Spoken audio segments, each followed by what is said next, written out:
There we go. Shazam. Hey everyone, I'm here with Ken Wentz, the Lord of the Figs. And we were just talking about our collective days. Yeah. Yeah, I just decided to do everything via the online platform that way so I could just save myself the hassle of dealing with a lot of people. Just to let everybody know that's going to watch this, I'm retired military, 15 years combined service. It was a bit of a broken career. Was in for 5 years, back when I was young. Got out for 11, went back when I was 36, stayed till I was 47. And wow. Yeah, spent, I've been on 2 deployments, one to Afghanistan, one to Nepal for the humanitarian. There's Mike from Belleville Toy Show. Now, is he saying the toy show is on, or is he just basically saying, hey? That's his name. Okay. That's his login name, is the Belleville Toy Show. Because you teased me there. It's like, yeah. He's talking about it, actually. He's talking about doing something this Christmas. So. Who was that? That was Ryan. That's Brick Maniac. Okay. You spoke to him last night. Yeah. So to get back to it real quick, I did 2 deployments, one to Nepal, one to Afghanistan.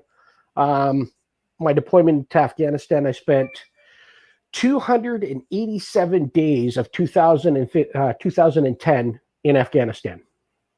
Wow. 287 of 365.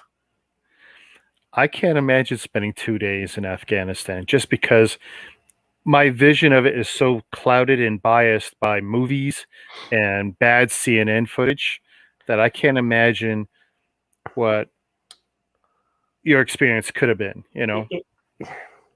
It's not the Hollywood that it's made out to be. It's very mundane, a lot of the stuff that we did. But it is broken up by, like, I flew into Afghanistan. We left Canada on the 10th of January. Layover in Germany the night of the 10th. Flew into Dubai on the 11th. No, sorry. We left. Sorry. We stayed over till the 11th. Left in the morning of the 12th and flew into Dubai. We landed in Dubai the morning of the 12th. And they said, stop, nobody's going anywhere. There was an earthquake in Haiti. Everybody's being diverted. You guys are going to wait. So we waited in Dubai for 5 days before we could get into Afghanistan because all resources were diverted to the earthquake relief. Oh, okay. I was just wondering, like, why? And it's like, okay, yeah, that absolutely makes sense. So we sat in Dubai and I had a little mini vacation for 4 or 5 days in Dubai. I saw tons of stuff, went to the gold markets, everything like that. And even went snorkeling one day. So just because we're trying to kill time before we got into our thing, we were going for what's called a technical assistance visit. So basically we had vehicles that I worked on and we had to swap out the old ones and take in the new retrofitted ones. Okay. So, showed up in Afghanistan on something like the 17th of January. From the 17th of January until the 2nd of March, we had 48 rocket attacks. Oh my God. Yeah. One would be enough for me to shit my pants. It got to the point. Get on the first aircraft back home. It got to the point where the siren would go off and you'd be like, do I actually go in the bunker or do I just sit here next to my building? Right? Yeah. So, and I came home beginning of March and I was home just enough time so that I could get some administration done. And I left on Mother's Day of 2010. And back in country, and then I was there for there was a big attack. We had 10 or 11 guys that blew a hole in the fence and tried to get on the Air Force base onto Kandahar Airfield. 10 of them attacking a base of 10,000 people. They're real smart. Wow. So, and then in 15, I got called up to go on the humanitarian relief for the Nepal earthquake. What was their goal in attacking such a? I'm guessing it was also a well-fortified base, not just well-armed and well-manned, but. Well, not really. It was just chain link fence. So they blew a hole in the chain link fence and tried to get in and do whatever damage they could, right? So they did it a couple of times, and one time they got stopped by one of the Canadian labs and got shot at, and 20 millimeter cannon turned him into a pink mist. Oof. Yeah. Wow. Yeah. So, so then I ended up in Nepal around April 25th, 2015. We headed out of here. We didn't get to cut into country until the 29th. And then on the 12th of May, I got stuck in a building during a 7.2 magnitude tremor, aftershock, earthquake, whatever you want to call it. Jesus Christ. That's the kind of the straw that did it in for me. I didn't want to. After that, I came back and I didn't want to deploy again. I didn't want to go anywhere. Didn't want to do nothing. I had enough. I was done. Yeah. And I had some anger issues and whatnot. So I left the military with PTSD because of it. And I'm back in school. But there's a big cliche for a lot of military guys. They get out of the military and they get a little room and they sit down and they make plastic models of planes and jeeps and tanks. Yeah. So if I was to do that, picture making one of these models that you see on the box, and then throw a glob of paint at it and hit it with a blowtorch. That's what mine would look like. So no creative skill or or your anger would come out and it's like, I would get frustrated and and I don't have a steady hand. I can't draw a straight line with a ruler to save my life. So I started doing, I wanted to look at doing Lego, and a buddy of mine who moved to Ottawa, Travis, he's got a store that it's not open right now, but he's on a bunch of the different Lego groups. Do you mind saying his store? Wicked Witch of the Bricks. Okay. He's got familiar. I helped him set it up just so that he could have a platform to try and sell it on. And then he was selling stuff faster on Kijiji than he was on Bricklink. So I believe that. He closed the Bricklink store because he couldn't cycle the stuff. He kept forgetting and the shipping aspect and all this stuff. And so he just closed it and he didn't want to go through the hassle of shipping stuff and whatnot. So he just had people come to his house and pick it up. So he moved up to Ottawa a couple of years ago. Anyway, when we were here one time, he said, I said, how do you it's expensive. He goes, yeah, but I buy stuff that I don't want to put in my collection, but I know I can turn around and make a little bit of money on it so I can pay for my collection. That's funny. I had this conversation earlier with Ryan about stuff I was picking up, and it's like I don't do a new bricks this week on everything I buy because some of it doesn't go into my collection. Some of it's going into storage for me to flip. And I tell you, I relate so much to this story. I'm sorry. Okay. So the very first set that I bought was this. Where is it? Right here. Nice. Yeah, I love him. I got him. No box, no manual. I picked him up for $10. And I said, well, what's he worth? So we looked him up on Bricklink. I had no idea what Bricklink was or anything at the time. We looked him up and he was like $60. And I'm like, what? Okay. All right. So then I started looking for more of the buildables. I wanted all the buildables at one point. Oh yeah. So, He's my favorite though. I put I've a cape on him. I love him to death.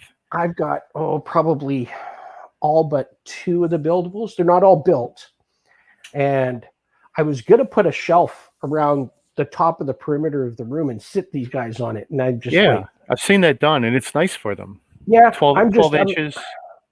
I'm getting to the point where I'm kind of growing out of the Star Wars buildables and that kind of thing. Sure. There's certain Star Wars ships I want to keep. X-Wing, TIE Fighter, Falcon, Slave One. I've got those. But like I've got a Kylo Ren command shuttle. I'm probably going to cycle that out at some point. I've got the Stormtrooper landing craft, the older one. That's probably going to go. I don't know. But you lean towards the iconic ships more than anything else. This one right there. Yeah. That's the Jedi Interceptor with the hyper ring that comes with Kit Fisto. That's going to go. I'm keeping the pod racers. I'm not getting rid of those. And then my little diorama. The orange one's one of my favorites. I love the build, and it displays so nicely. So probably the Wookiee gunship on the top shelf up here. That's going to go. I don't know about the Gold Leader Y-wing. I might keep that. I get 2 of them. So, So I'm going to pick and choose. I'm probably going to get rid of most of the Star Wars stuff that I've got, because this other stuff that you see over here, that's all a never-ending theme. That's going to go forever. And at one point, I was almost to the point where I had all of them, and they released 4 in 1 year, and 3 of them were like more than $150, $200. I'm like, I can't keep up. Yeah. It's hard to collect all the themes you'd be interested in. So the ones you're going to be giving up. Oh yeah. Don't forget those. Like, I just have to send him a text and say, if you're going to ask in the chat. Yeah. Ask. Yeah, it's right up there. Upper right of his screen. So everything you're going to eventually sell that you're not going to keep in the collection. Yeah. We're going to see it in the store, or is that going to be just something through Facebook Marketplace? I don't know how I'm gonna do it. Probably the stuff that's got boxes and manuals I'll put in the store. Eventually it might all end up in the store. People will just have to keep going to the website www.lordofthefigs.ca. Yeah. Redirects right to my my store. We got lots of links on the bottom of the screen for you guys. Yeah. You can contact Ken any way here. Yeah. The only thing you won't get is my cell phone number. No. So make some big purchases and he may open that up to you. Yeah. Maybe. And some guy sent me a message about I've got the passenger plane. I got it listed on Kijiji and Facebook as well as in the store. And he said, hey, whereabouts are you? And would you meet me in Toronto? I'm like, wow, no, I'm that's a long haul for you. Oh, and he says, and he says, will you take $70 for it? I'm like, I'm already down like $40 from what I can't list for. 3/4 of a tank of gas to get here. Oh yeah, you want me to drive to you 3 hours, 300 kilometers, 600 round trip, and drop my price by another $30. I don't think so. So it takes all kinds, I tell you. Yeah. So you know Mitch? Mitch? We got Mitch Sadler. Yeah, I know Mitch. All right. Hi, Mitch. You know Mitch. Oh, sorry. Your helper. Right. There you So go. See, there are two of us that run this store. forgive the gray hairs. Forgive the gray hairs. Online stuff is primarily me. You order something from the store, that's me. I will go and I'll invoice and I pack and I ship. Yeah. You come to the table at a show. I shook Mitch's the hand young at, kid. I think, the Ajax show. Yeah, the young kid that's sitting beside me, that's Mitch. And then all the behind the scenes stuff, like all the sorting that happened for basically a year and a half, 2 years, that's Mitch. And before you guys think that he's slave labor, he's my daughter's boyfriend. That's how he got started. Virtually her common law spouse now. They've been together for 5 years, living together for 3, 4, I think. And yeah, so he kind of did get paid in a roundabout way. So yeah, I think I bought him $1,000 worth of Technics cars. Yeah, which really isn't much when you say like, well, I got him the Sinai and the and the Bugatti. So it's only 2, but still. But those 2, yeah, they're massive. They're absolutely. If you've never seen them, those things are huge and heavy. Yeah, I've never picked them up, but yeah. So, and then my nephew built the blue one, and it's like, wow. And actually, I think that was one of his first steps into the Lego. Can you imagine that being your first set? Like, yeah, I got a Canon photocopy paper box of old sets that I haven't listed on the store yet. Mitch and I gotta do another double check on it because that's his childhood Lego. That's all the stuff from when he was a kid. Ooh. So it's like early to mid 2000s. So there's going to be some nice sets in there. I know that there was the red dinosaur set it's a 3-in-1 dinosaur and it's a flying dinosaur and a Tyrannosaurus. Yeah, I got that one here that I've got to get up on the site for him. There's a couple of others that are still kind of lingering in the basement that are in the box that they wanted to sell. Because after I got started, he got back into Lego, and then we started buying some Harry Potter stuff and whatnot for my eldest. So she's into it a little bit. So, nice. But I also started, every time I got a bulk lot of figures, I would push figures towards her for stuff that was pertinent to her degree. She's got a Bachelor of Arts in, she's probably gonna hammer me for this. She's got a Bachelor of Arts in classical history, classical studies. So ancient Greek, ancient Rome, that kind of thing, right? So every time there was something like the Roman emperor, Roman centurion, Roman soldier,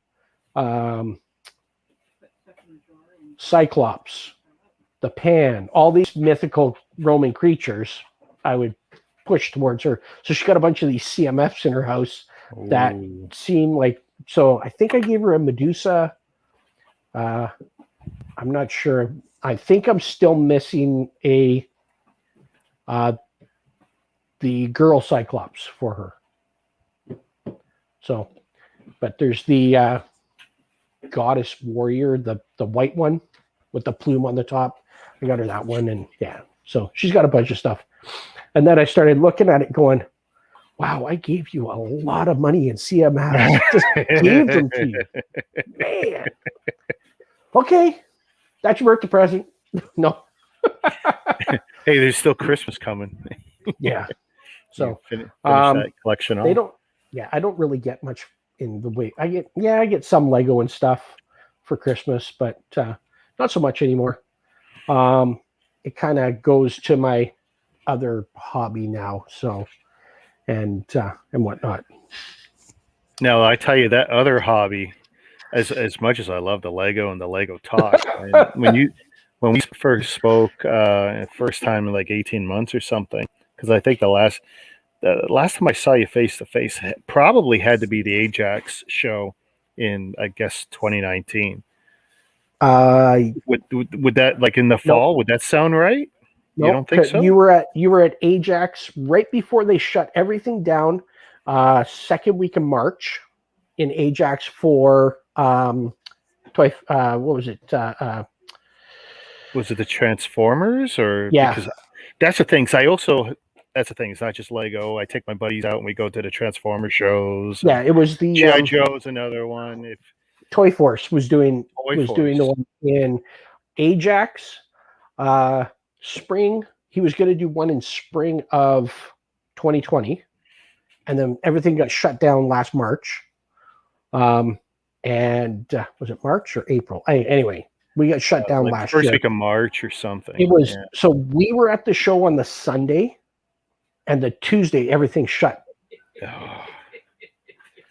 and then there was nothing else since.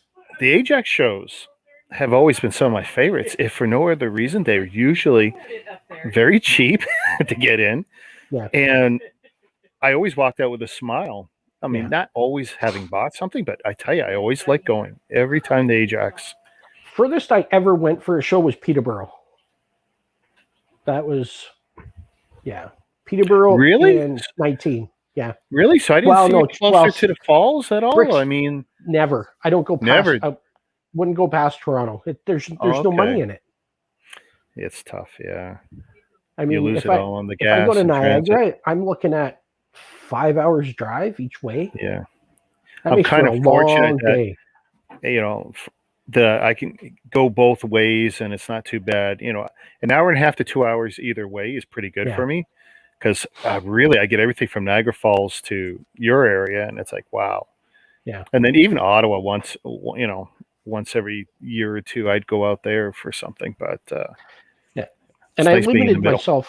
Yeah. For 2019, I limited myself to doing Toy Force shows and Hey Brick Bunny. And I did Pop Culture Canada. I did a couple of his. So, but the only ones I would do for him, Belleville, Kingston, that was it. Okay.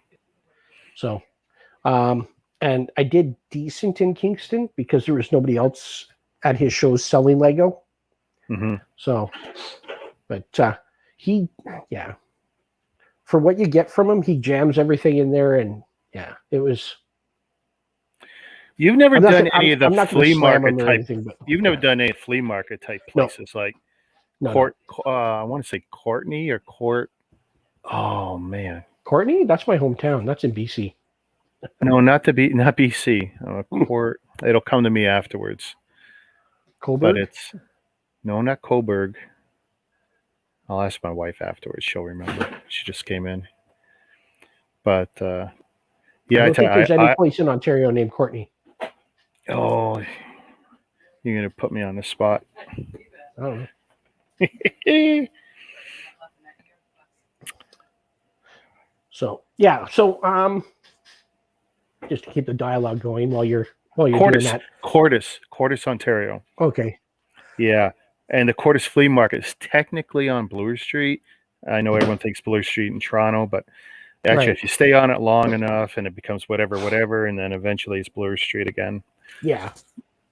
Nice flea market, but it's definitely a flea market, not a show. Right.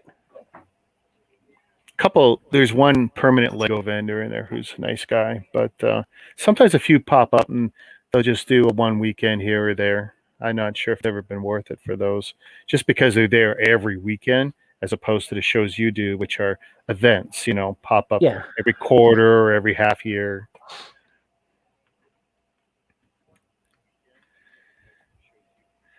When do you think's the soonest we're going to see one of the regular old shows come back up? Well, I know everyone's trying, but I haven't been in contact with any of the promoters from any of the shows other than Mike with Belleville Toy Show, which he is separate from the Toy Force shows. Mike, he does a one-off show at Christmas usually, and that's it. And his show is pretty decent. He doesn't charge a whole lot to get a table there. Usually there's him and I selling Lego, and the rest is toys or comics or pop Funkos or something like that, right? Right. So, but Mike and I, we've actually become pretty good friends over the last couple of years. We split costs getting to do Bricks in the Six. He said we split the hotel. I hauled a trailer with all of his stuff down behind my old green pickup truck that I had. No, not my green pickup truck. I had my red pickup that I have now. So much more space and stuff. So hauled all my stuff in the back of the truck, and his stuff went in the U-Haul, which is a lot cheaper than him having to rent a like a van, a cargo van kind of deal, right? Panel van. Yeah. So we're getting along really well. If he sees something that he thinks that I'd like, he'll fire me a message, text me a message saying, "Hey, check this out." He'll send me a link. Or if I see something before him in Kingston, I'll send him a link, and he's like, "Yeah, can you make contact and try and grab that for me," kind of thing. Like, I went downtown and I picked up a couple of 3 sets actually from a lady that we deal with, and yeah, I go down. He sends me some money via PayPal or e-transfer or whatever. I pick the stuff up and pay the lady for him, and then next time he's in Kingston, he grabs the stuff from me. So, yeah. I mean, I love the community because, I mean, people just doing so much for each other, grabbing stuff I mean, that'd be impossible to get otherwise. Even outside of Lego, my youngest daughter, is going off to college for the fall, and she's moving to Ottawa in July. And she found a desk that she wanted that was on sale at Lowe's. Now, Mike works at Lowe's. He's a department manager. So the one that she wanted, there was none in Kingston. They sold out. So I'm like, okay, hang on. So I called Mike and I said, "Hey, can you check to see if you guys have this in stock?" I gave him the number. So, yep. Brings it up on the computer. He says, "Yeah, we got one. Hang on." He sends one of his guys down to the other end of the store, grabs this thing, brings it back. He goes, "Yep, I got it. Perfect. Tell me how much." And she sent him the money. And last time he came down to get Lego from me that I had picked up, he brought it with him. So it's not just Lego that he and I are helping each other with. Like, I hope Mike's kids aren't watching. Oh. Well, I get a surprise for his kids, right? So I won't say it because if they're watching, it'll blow the surprise. But I've got a surprise for his boys. So yeah, because I'm worldwide, you know. Yeah. No, but Mike said that he and the boys are watching. So I don't want to spoil the surprise for them. So there's something coming for them. So yeah. Bricks was saying that, you know, Bricks in the Six was a fun event. What did you think of Bricks in the Six? We only had the one, but it blew my mind. It was something? That was my first event where there was like an actual convention display convention kind of thing. Everything that I ever went to, it was always a vendor affair, right? Yeah. Here's a room with 50 vendors jammed into it, right? Yeah. Well, Bricks in the Six was different. There was maybe 10 vendors, 15 at the most. Very most. I love the 2 rooms set up. Yeah. That was just awesome. Because if you were only interested in buying, then that's what you could get into. And if you were only interested in looking at the other stuff, I know some of the buyers or sellers didn't like it, but it's like you could just spend all day on the other side. I love both sides. I just thought it was I preferred it that way because you knew that people that were coming in to that room were coming in specifically looking to spend money. Yeah. Period. This is what everyone else was telling me. They really liked that for that aspect. They really did. And when I was told about it, I was invited to it by the guys from Toy Force. I was one of the first guys that were from the Toy Force groups that was invited. That's Mike DeRucci. That is the Belleville Toy Show. Yes. So Mike, I got to talk to you at some point. We have to connect. So, yeah, offline, I'll if Mike texts me and says, yeah, go ahead, share my number, I'll give you his contact info and stuff. So, Even just anyway, Facebook. so he's on there, but not a whole lot. I have to prompt him. Hey, I sent you a Facebook message, that kind of thing, right? Yeah. But and I think it's because I can go into it more offline, but he and I both have the same kind of mentality. If I'm going to sell something on Bricklink and the item is $25, $30, it's worth $30. Yeah. Okay, it's worth $30. Just because I put it on Facebook does not automatically mean that it's worth $10 less.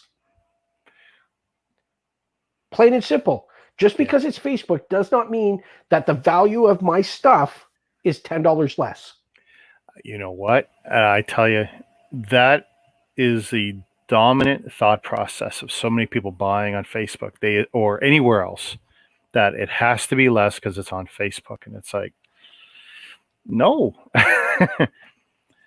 But it's tough. It's I sell, but not like you guys sell, and I don't know how you deal with some of the attitudes that come from people who just think you are going to bend over and bend over and bend over. There are certain groups that I do not list in any longer. There are certain affiliate pages that I don't even bid on anymore. Like the auction pages, I gave up trying to bid, because the last time I bid on one of those things, I bid. I said, great, I'm the winning bid. And I was told, no, there was somebody that had the same bid as you, but he was 10 minutes before you. I'm like, what?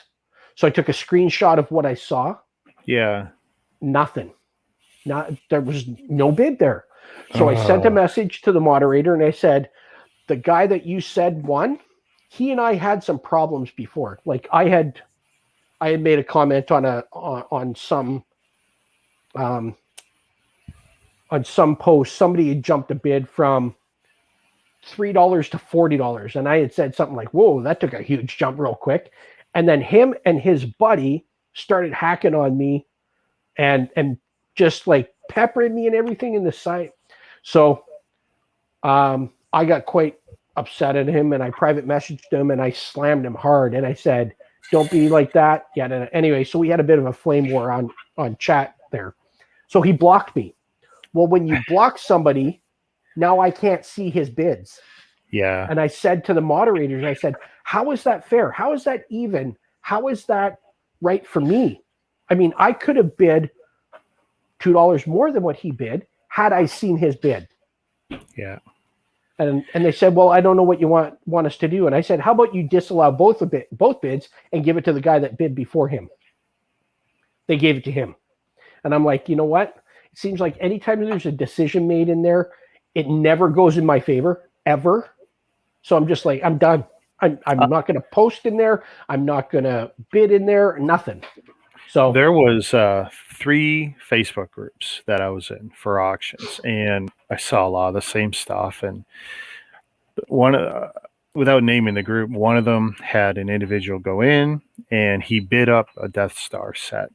Yeah. He didn't read the ad, and he bid it up, and he bid it up about $200 higher than he probably should have, maybe $100 higher than he should have. And then he clued in that it was missing half the figures. It may not have been 100% complete.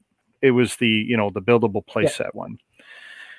And then it was still 2 days on the auction. He was clearly going to be the winning bid. So he started attacking the seller as if the seller had done something wrong. It's like, no, the seller clearly listed it. Yeah. The issues in the first post. And in the end, someone else saved his bacon. Basically, he ran. And of course, he had friends in running the group. And he had some friends, in the moderator and admin positions in some of the other groups. And so he turned around and he basically bailed. And one of the other moderators had basically taken the second highest bid and bought it. And they just let him slide. So when I had an opportunity to take one of Rocky's dead groups, I turned it into an auction group. Yeah. And I set up a bunch of rules that were very simple but very fair. And was that the penny auction? No, that's Okay. Enzo. I think that's Enzo's group. Oh, that's Enzo's group, yeah. And I was a part of that too, but I was in there, but it just didn't seem to go. Yeah. And I was going to help him work with it and promote it. And then there was a disconnect between him and me. I don't know. It was just a communication thing. And it's like, well, I can only put so much effort into this. It's not my group. It's his. I don't mind helping. And so that kind of tanked. But back to the Rocky one, it's like, okay, so we took a dead group, rebranded it. I did heavy advertisement across Rocky's other group and other groups, let's have some fun and pump it up and stuff. And the same individual came back in, and then he made light of the idea of, shilling, running up and then bailing. Mm-hmm. And I took offense to that, even though he probably just meant it as a joke, but because, and by the way, I've never been stung by him personally when it comes to this stuff. I'm just basically a spectator and a bidder, seeing what he was doing, making shenanigans out of what was a good process otherwise. So when this guy had come into a group that I'm now running for Rock, and it's like, you know what? I don't want this guy running around and running his mouth like this because it's not good for the group. We're trying to build something here. So I basically took my ball and went home. It's like, I just realized you can't have a good auction group on Facebook. It's really hard. And if it's not the rules, then it's the politics. If someone's got a friend in the wrong place, you're never going to get around that. It doesn't matter if they're good or bad for the group. You're just not going to get around that. So it's like, that's it. I'm done with it. Took my ball and went home because I'm getting nothing out of it. I mean, literally, I was my own auctions. I was giving up stuff for Timbits. I was having that much fun with it. Right. You bid Timbits, and like I had guys buy me 3 boxes of Timbits for some Lego. It was funny. I was going to die of diabetes, but people said, "Oh, I want to see you." Hey, I showed up at Timmy's, and we'd sit there for an hour and talk and over whatever the Lego thing that they won, and I'm sitting there eating a Timbits. It's like we had a great time, but I feel your pain when it comes to getting burned and getting screwed with some of the shenanigans. And when someone does block you, you can't see it. And I have this issue with certain people now because I actively block a lot of people on Facebook just because I don't really want to see their content, or I don't want to see this, or I don't want to see that. But if we're somewhere mutually talking to someone we both like, I'm not seeing them, they're not seeing me, and it's awkward. And then people are telling me third party afterwards, like, oh, this and this and this. Like, I don't see it. What can I do? Yeah. Well, when you're on a site that is supposed to be a level playing field for everyone, and you're all supposed to have equal opportunity to bid on a set, and somebody's blocked you and they're bidding on stuff, that creates a bit of an unfair advantage. Yeah. Right? So anyway, so basically I don't do anything with any of the auction sites. I don't post hardly at all in any of the other in any of the other Lego sites. Like I've tried to post sales ads and I get slammed for it. And I had one of the moderators in one of the groups just delete it and said it didn't conform to the rules. So instead of telling me, hey, you need to change this, the moderator just deleted my post. So I'm done. And then there was a whole Lego bought Bricklink, and inside of a week, I think they deleted 27 of my listings. Was it that early on? Well, yeah, it was a span of 1 week. I don't know how soon after they bought Bricklink, but Lego acquired Bricklink, and then next thing you know, within a week time frame from the time I got the first one to the time the last one came around, 27 different listings that I had gone. And it was all for stuff like CMF. So I list it. It got to the point where if you look up the janitor CMF, and it says the janitor fig only is average price $4.50. But if he's, or no, the complete with the base plate and the mop and everything, he's say $4.50. But you go and you look at the fig only listing, which is, so instead of it being series number and then the fig number dash fig number, it's just COL, whatever the number is for him. Sure. 252, 123, whatever it is. You look that up and he's going for $750. Well, I'm going to list him for the one that lists for more. Sure. Right? Makes sense. It's marketing. And you can even throw in the 2 extra pieces, the base plate. So what I did was I would list them as the COL number, and I would say comes with base plate accessories. And Lego deletes it and says, this must be listed as this. Or it says, this is listed with an incorrect category. Please relist with the correct category. So they want me to list it as the set, because when you list a minifigure and it's got the base plate and the accessories, it lists as a set. Yeah. It doesn't list as a minifigure. But you can list it as a mini. So what I started doing was I just started omitting base plate. Has mop, has gun, has horn, right? Yeah. And then they came back at me, and there was a green goblin that didn't have. I knew you were going to mention the green goblin, because that's when I clued into your problems, right? And then I started seeing the other Bricklink stores. Yep, green goblin, no neck bracket. Yeah, because it did, and they had a listing for him. It was SP004 or 005 A, and that was the configuration that didn't have a neck bracket, but that it never came with that. They just made it so that somebody could. Well, because the neck bracket is actually part of the set that he came in, not part of the figure, but then it gets listed as part of the figure as an accessory. Yeah. So, yeah, I have since acquired a bunch of green neck brackets for my figures. You list a Wampa, no horns. Sorry, you have to sell this as parts. What? You either buy the horns for the Wampa or you sell it as parts. Body, arms.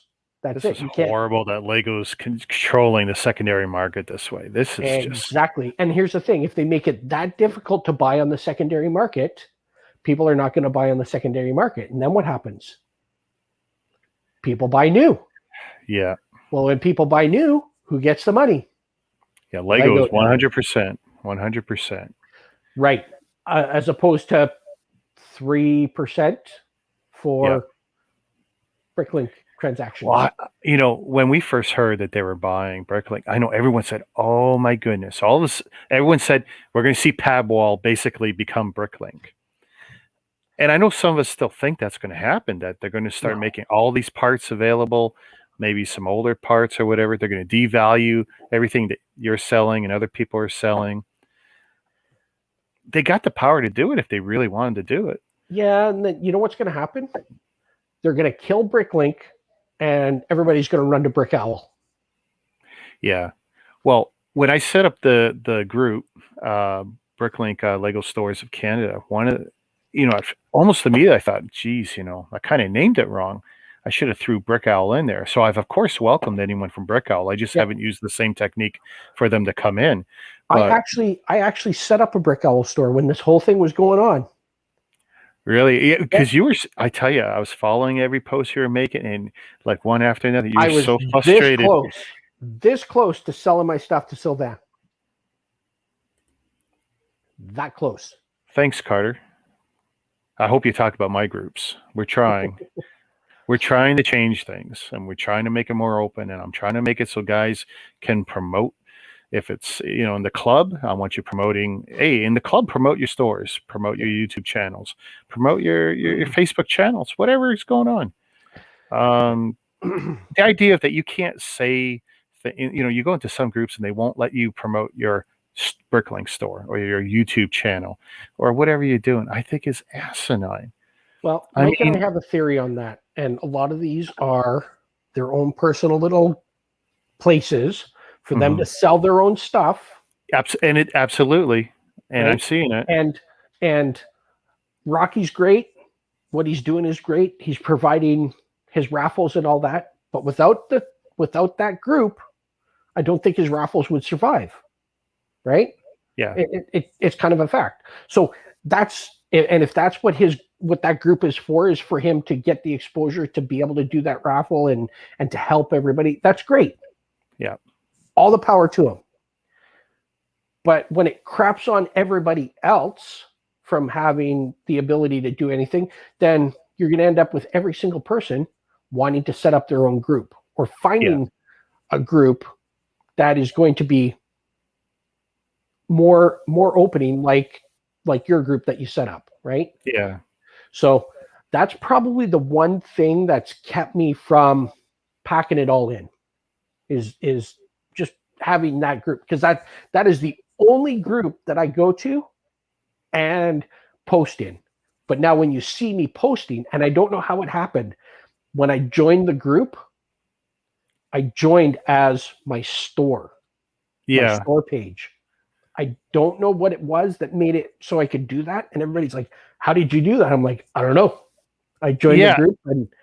And what's funny is I want to join my group as both Rick and as All Bricks Count, but I've joined as one and not the other. And it's funny because when I join new groups, I get that option sometimes. How would you like to join? But not all the time. You can join. So if you're joined as Rick, then you should be able to join as All Bricks Count.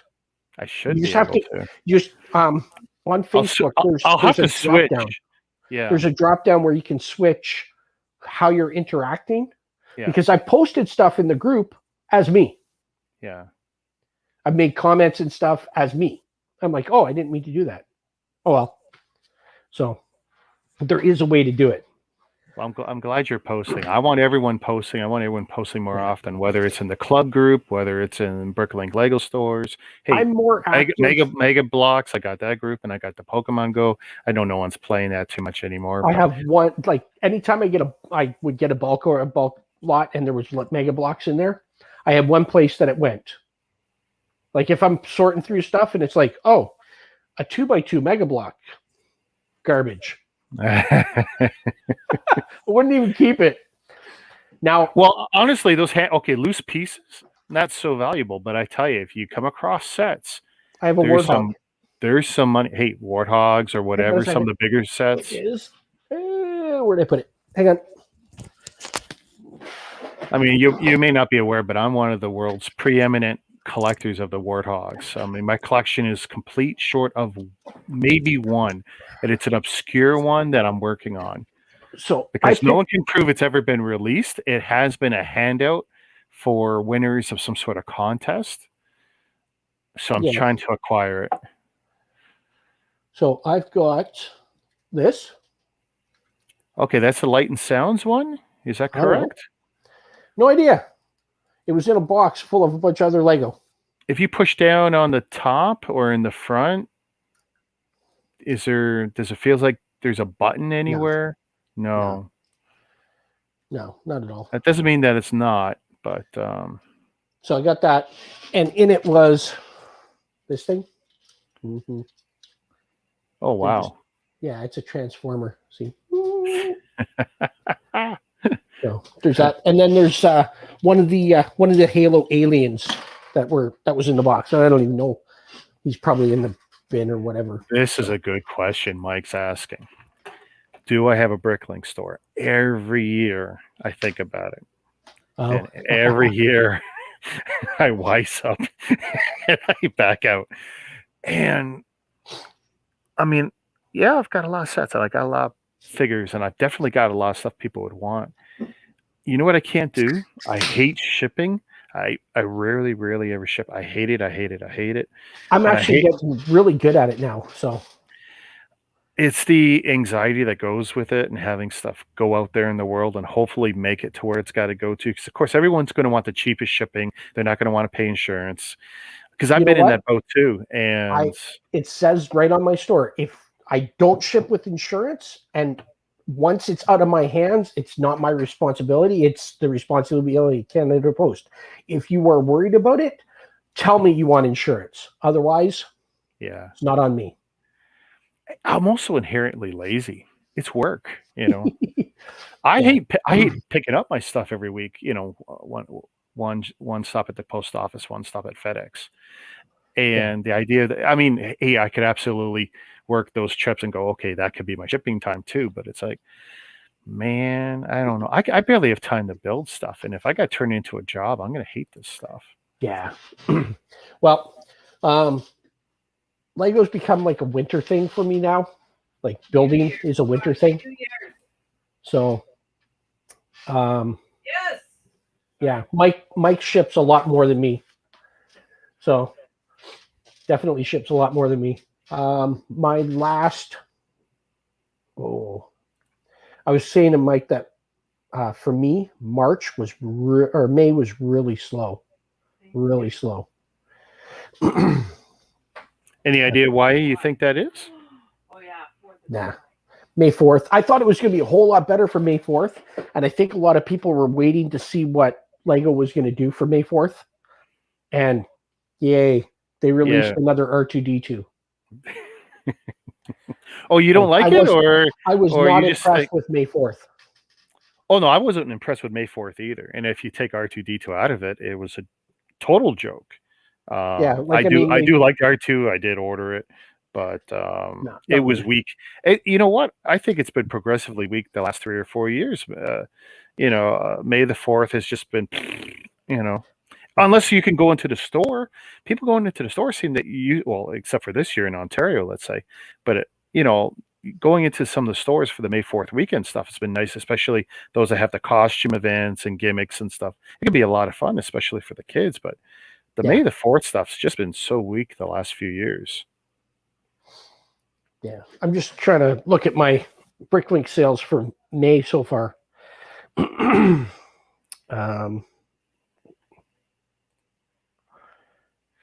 You know, Carter here's Apex builds. I absolutely could, and maybe do the poly bags or do the small sets, or you know, when I used to buy a lot of the single figures in multiples, just because, well, I was dumb.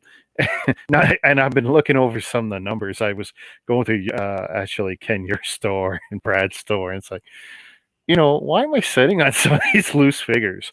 Because I bought them above and beyond the sets, so I don't actually need them. They were just, these were good figures at the time. It's like, sooner or later, it might be time for me to cash them out. And it's like, I don't put those in storage. I actually got them here in the collection that's sitting in totes and stuff. And it's like, geez, you know, I'm never going to display them. I'm never going to have that nice wall display with all the figures.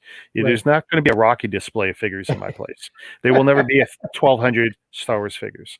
But, you know, the 900 figures I got is still pretty good. And it's like, what am I doing sitting on them? I'm never going to have the wall space to display them. Yeah. Just not. So I've got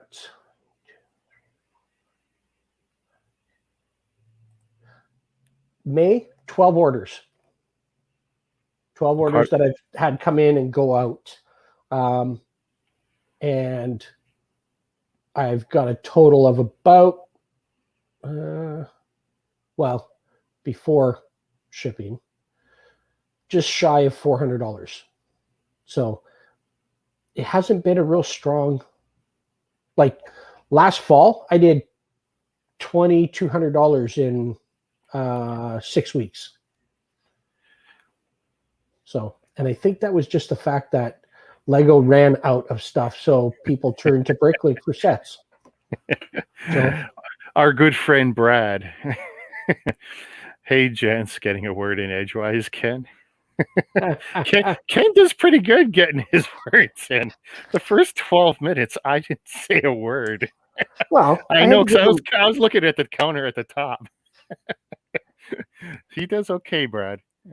I had to give my backstory a little bit so people knew where I was coming from, so that when they come to my table at a show, when people come to the table at the show, there was a lady that came up to me at Bricks in the Six, and here's my PTSD going off.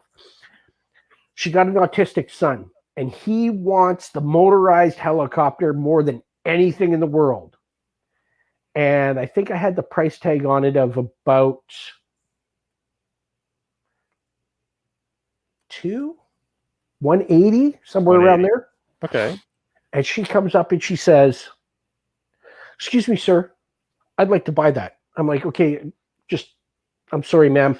I'm doing a transaction with this gentleman here, Yeah. and my partner here, he's busy with somebody. As soon as we're done, I'd be more than happy to help you." And I mean, I had the helicopter was sitting there, and I had it turned on, and the things are going, and her son is going mental. He's like, "I want it, I want it." He's freaking out. Uh-oh. And oh yeah, he's going ballistic on it. And Mitch was like looking at this kid like thought something was going to go sideways on us. So she says when I was done, she goes, "I'll give you $110 and that's it. You'll sell it to me for that." I'm like, no, I don't think so. I'm sorry. The price is $180. It's got the motorized feature to it and everything. That is the price. She says, "Well, I can get it for $85 on eBay. See right here." And I said, "Well, you're more than welcome to buy it from eBay. Yeah, Have at it. absolutely. But then you got to pay duty, and that price is in American dollars. And then there's the transit to get it here and shipping. So that's up to you." And she comes back, and her son is flipping out. And she goes, "All right, 140, and that's it." I said, "No. The price is $180. That's it." And then I got to the point she leaves. Her son is absolutely going mental on her. And I turned to Mitch and I said something along the lines of, I think I said something like, even if she's going to pay the 180, I really don't want to sell it to her now. Yeah. No, you know what? And this is where, the three of us have a lot of the same mentality. Like, you know what? Yeah, I'm here. I got a table. I'm selling, and Yeah. this is my livelihood, or it's not, whatever. But I really don't like you, and your attitude really sucks, lady. She was, and I'd rather see you go home and deal with your son all day, not having the Lego. Good luck. She was tipping my PTSD in the biggest of ways. Like, and yeah, it took a lot not to. Yeah. So, and I think Mike was sitting in the booth next to us, and he's just giggling at us or something, like watching the show. Oh, so. Now I'm pretty sure I didn't see that. But see, like says, the boys are having a good laugh at the helicopter story. Yeah. Yeah. But Mike saw it firsthand. I know I've seen you once or twice in your glory with someone. It's like, yeah. I'm glad I wasn't on the wrong side of that. That's all. There was this young kid. His dad would come to the shows, to the Toy Force shows, and his dad was selling figures. And watch it. I'm sorry. I'm going to cut you off here. You see what Brad says here? Should have said, "I'm sorry. It's 200, ma'am." Now, Brad, I know for a fact, Brad had one of these situations at one of these shows. Brad was across the way from me when this happened. But he had someone who was trying to lowball him, and it wasn't me. Because him and me have gone up and down on some sets, and I've regretted not buying some. And he had it very fairly priced. And someone was playing this game with him, and I know he raised the price to make him go away. I know he did, and he may deny it, but I know he did.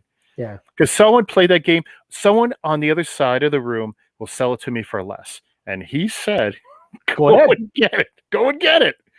If you can get it that good, I'll buy it off you. Something like that. I might be paraphrasing, but yeah. I think somebody said, "Oh, there's a guy down there. He's got it for cheaper. He's got it for like $50 cheaper." I'm like, "Where?"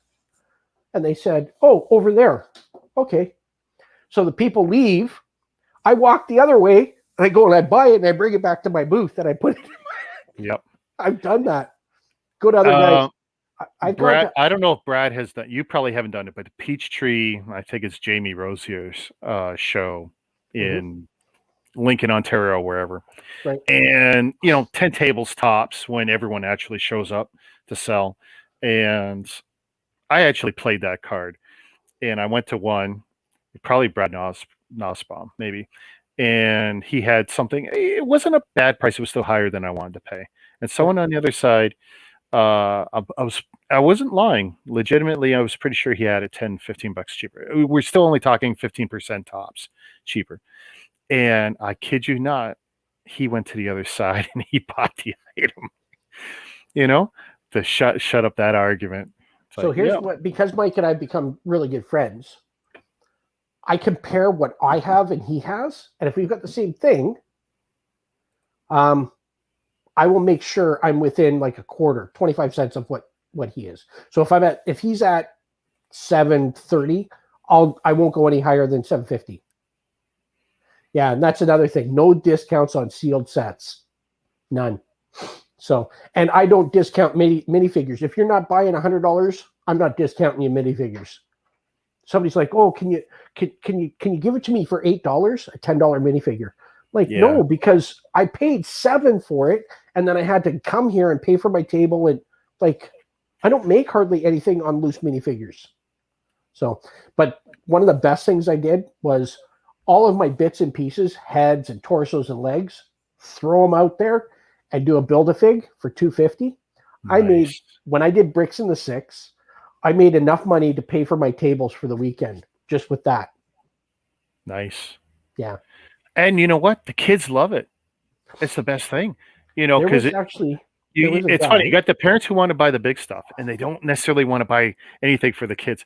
But they'll sit Yeah. there, oh yeah, go ahead, go build yourself something. And you spend the 10, $20 building little figures. The kids love it.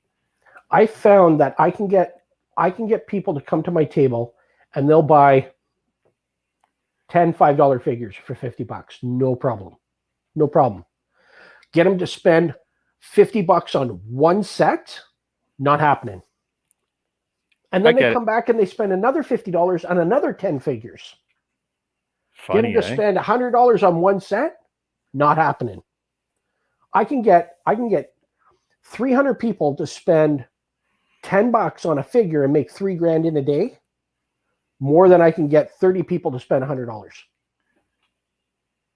Wow. Yeah.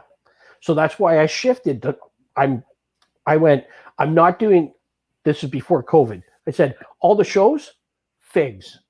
That's all I'm doing. So that I built my fig stock up to 12 or 1,500 figures, right? And I decided, yep, this is what I'm going to do. And then COVID hit, no shows, and it's like, oh. So now I get an order, 2 figs, $10. 2 figs, $10. So But I tell you that I thought it was brilliant setting up that the layout so that yeah, they could build the figs. yeah. And here's a question: are you ever worried about theft when you do that? I mean, because this Not in the stuff build a figs, because this is that's really just easy to shove into a pocket and walk away. build I a figs mean, is cannon fodder, right? yeah, It's so much cannon fodder. It's like scrap this, scrap that, cracked torsos, chewed feet, stuff like that, right? And people are like, if you want to steal a fig that's like $1 worth of parts, I'm not worried about it. The 30, 40, 50, $75 figures, those are the ones that are like right in front of me and I'm watching them, right? yeah. And I also keep an eye on that turnstile thing. And yeah, there's some that go missing, but generally nothing more than $10 is on that rotating thing. Everything else is in the bins right in front of me. Yeah. So, and then I'll have like empty totes like this, and I'll let people here, if you want to grab a couple here, and they'll fish through and find what they want and put them off to the side and that kind of thing, right? So, So do you usually, when things were going good, do you usually have like the stuff you don't put on display, but people ask you, it's like, yep, I got it here. Because I always find that, if I ask a question when I don't see it, they have it.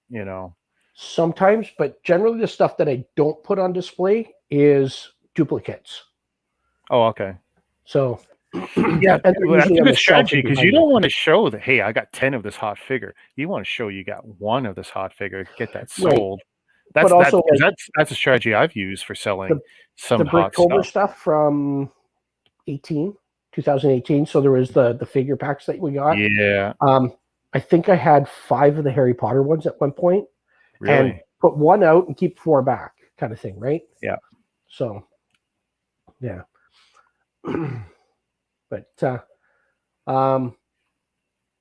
yeah, there's stuff there. I got a ton of stuff. As I showed you the other night, I got all kinds of box sets over here in the corner in my corner of shame that I gotta get on the store.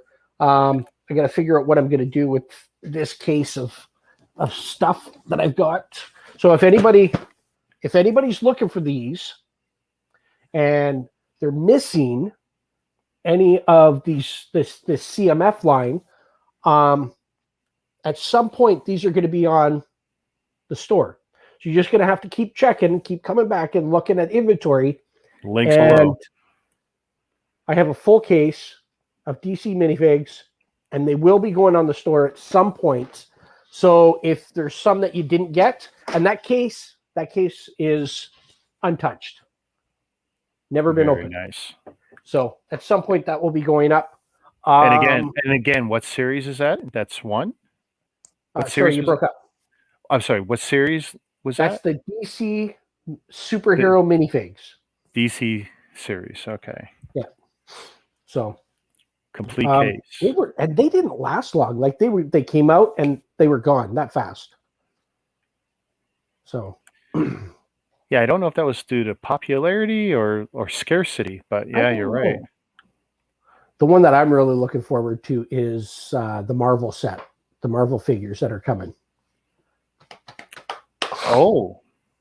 Yeah, Okay, there's Marvel CMFs coming. Okay. Yeah.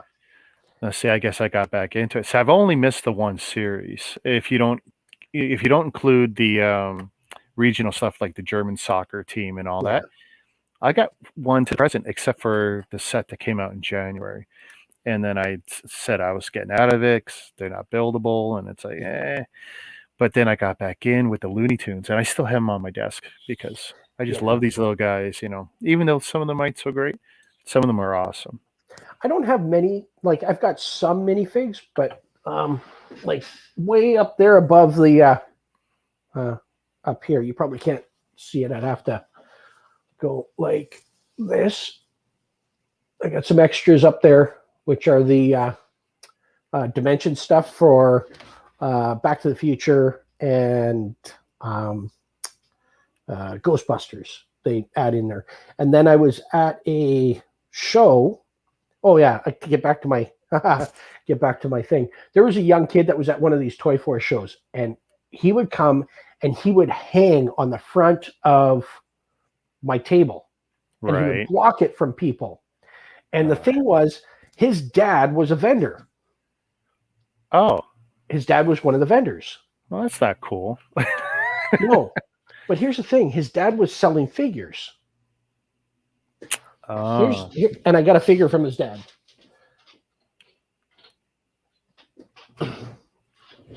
And the only reason why I got this figure is because I have that Voltron.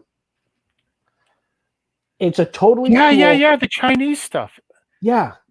But he's selling figures that I said, those are knockoffs. He goes, no, they're custom. I don't like that word custom when it comes to I went to Trevor and I said, Trevor, that is not a custom figure. He goes, well, I said, no, it's not a custom figure.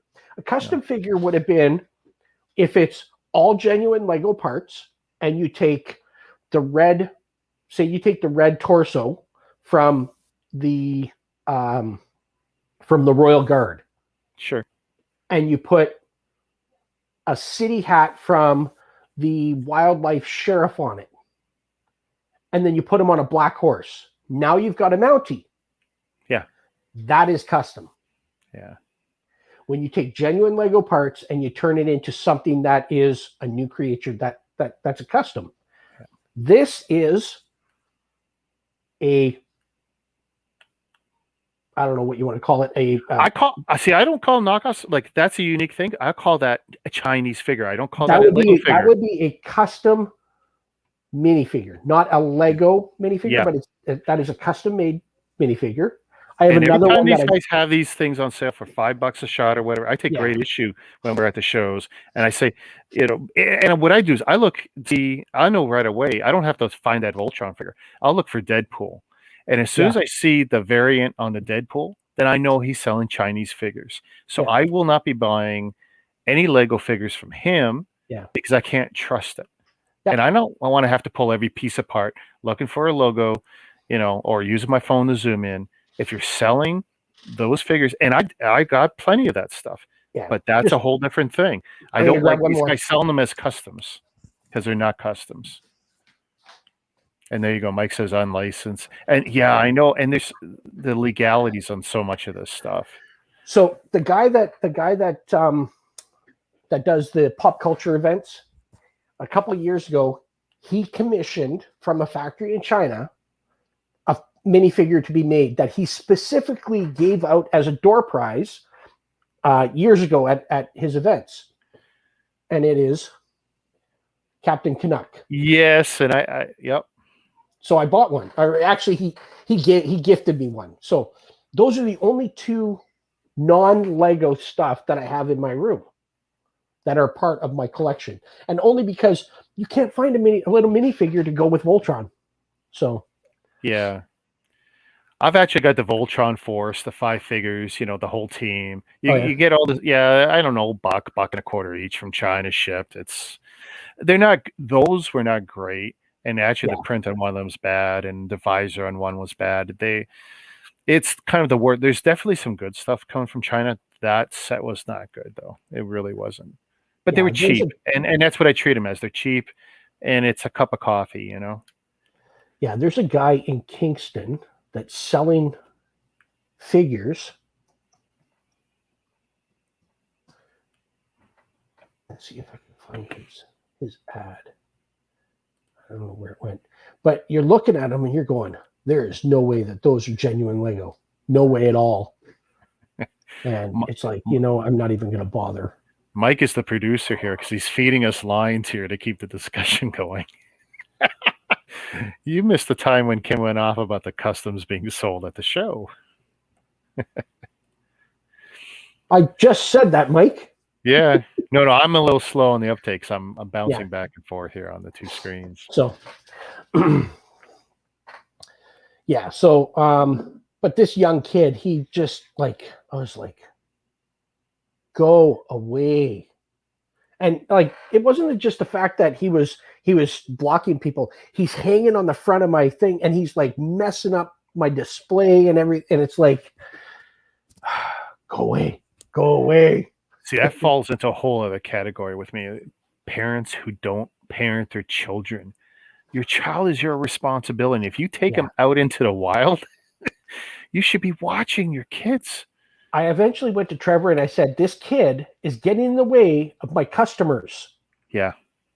Deal with them, please. So no, it's absolutely not fair. Yeah. Especially when it's a child of a competitor. It's like, that's just dirty. Yeah. That's dirty. So, and I think it was just his dad was like, go away. Go have fun. Go whatever. And, I'm sure he came back to my table a couple of times because he wanted to buy, there was some Iron Man and it was like $25 or $30. And he'd come and he'd go, hey, can I buy this Iron Man? I'm like, sure, it's $30. And he opens his hand and he's got a bunch of toonies and loonies. I'm like, yeah, that's not enough. You're going to have to go and get more money. So you go back and and the kid's got to be like 7 or 8 years old. And I think he's going and he's pestering his dad, and his dad's like giving him change. Go away, go away. Like, yeah. So, but yeah, my experience with Bricklink and Lego has been this roller coaster. And in the winter, I'll focus more on builds and stuff. Like the last build I did, just not too recently, is that one. Nice, the station. Yeah. So that one right there is probably going to stay in the box forever. Me too. So, until I get another one. I mean, that's my rule. What do I have beside? Oh, there's a couple of X-Wings beside that. And you told me last night, how much was it going for now? Yeah, it's somewhere between $900 and $1,200 now. I'm never going to get it. If you want to buy it in Canada. Unless I trade, I'm never getting another one. It's just not going to happen now. If you trust some guy from Hong Kong, you can buy it from there for about $550 plus whatever it costs you to ship it. Yeah. So, but I look at whatever the local market is, and in Canada, I think it's somewhere around $850, $900, somewhere around there for one. Yeah. So, yeah. But a lot of the stuff that I like, I mean, there were some sets that I had that I decided I didn't want to keep anymore. Along with a Ghost. Yeah, I tell you, I still haven't cracked my Ghost. Well, technically my Ghost is open, but only because I opened it once it arrived because I got such a good deal on it sealed. Yeah. I had to make sure. I really did. I couldn't wait this was a year or two. I got it. I sold that along with U-Wing and Krennic Shuttle. I'm like, I don't want Rogue One stuff. I'm more of an original trilogy kind of guy. Yeah. So I'm a nostalgia. It's what we know. And then the pod racers are really cool. So yeah, I decided to keep those. So original trilogy. So what else did I sell him? The Ghost, Krennic Shuttle, U-Wing, Pre-Velaz Mandalorian Fighter. Oh, and Jango Fett Slave One. Right. So I sold those. And it was I was actually selling to raise money for a new tool for my workshop. So take it easy, Brad. See if what Brad. I missed what Brad said. Brad's a little older. He's got to go. Oh, yeah. Okay. I'm a night owl. That's the thing. I'll stay up till midnight. My wife normally packs it in around 10:30. She'll go and read, and then I'll pick up the controller and play my Assassin's Creed till I don't know, whenever I can't stay awake anymore. Yeah, I find as I get older, my sleeping habits are getting worse. I'm definitely a night owl too. Yeah. So I sold. I'm going to share a picture here. I sold all that Lego to get this. People are probably, if I can find the picture of it. Oh, right there.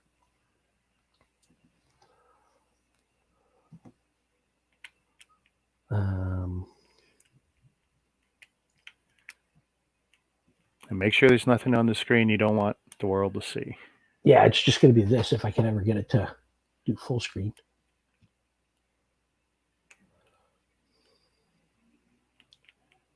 Open with. Yeah, that's definitely do it. That's okay. We can do it this way. So let's see. Here we are. Share screen. Share screen. Yeah. Window. That one. Share. All right, and I will put that up. Let's see. There we go. I sold so that I could buy this along with. Well, I had this, but I needed a new motor. So as you see, the old motor that's in there. How big is that, by the way? Because it looks monstrous. It's about 3 feet, 2.5, 3 feet front to back, and it's about 2 feet tall. Wow. So I bought that so that I could hook it up to. Do I have another one? I don't think I have a picture of my. Yeah, I don't. Off the top here, I don't have one. So it was basically so that I could it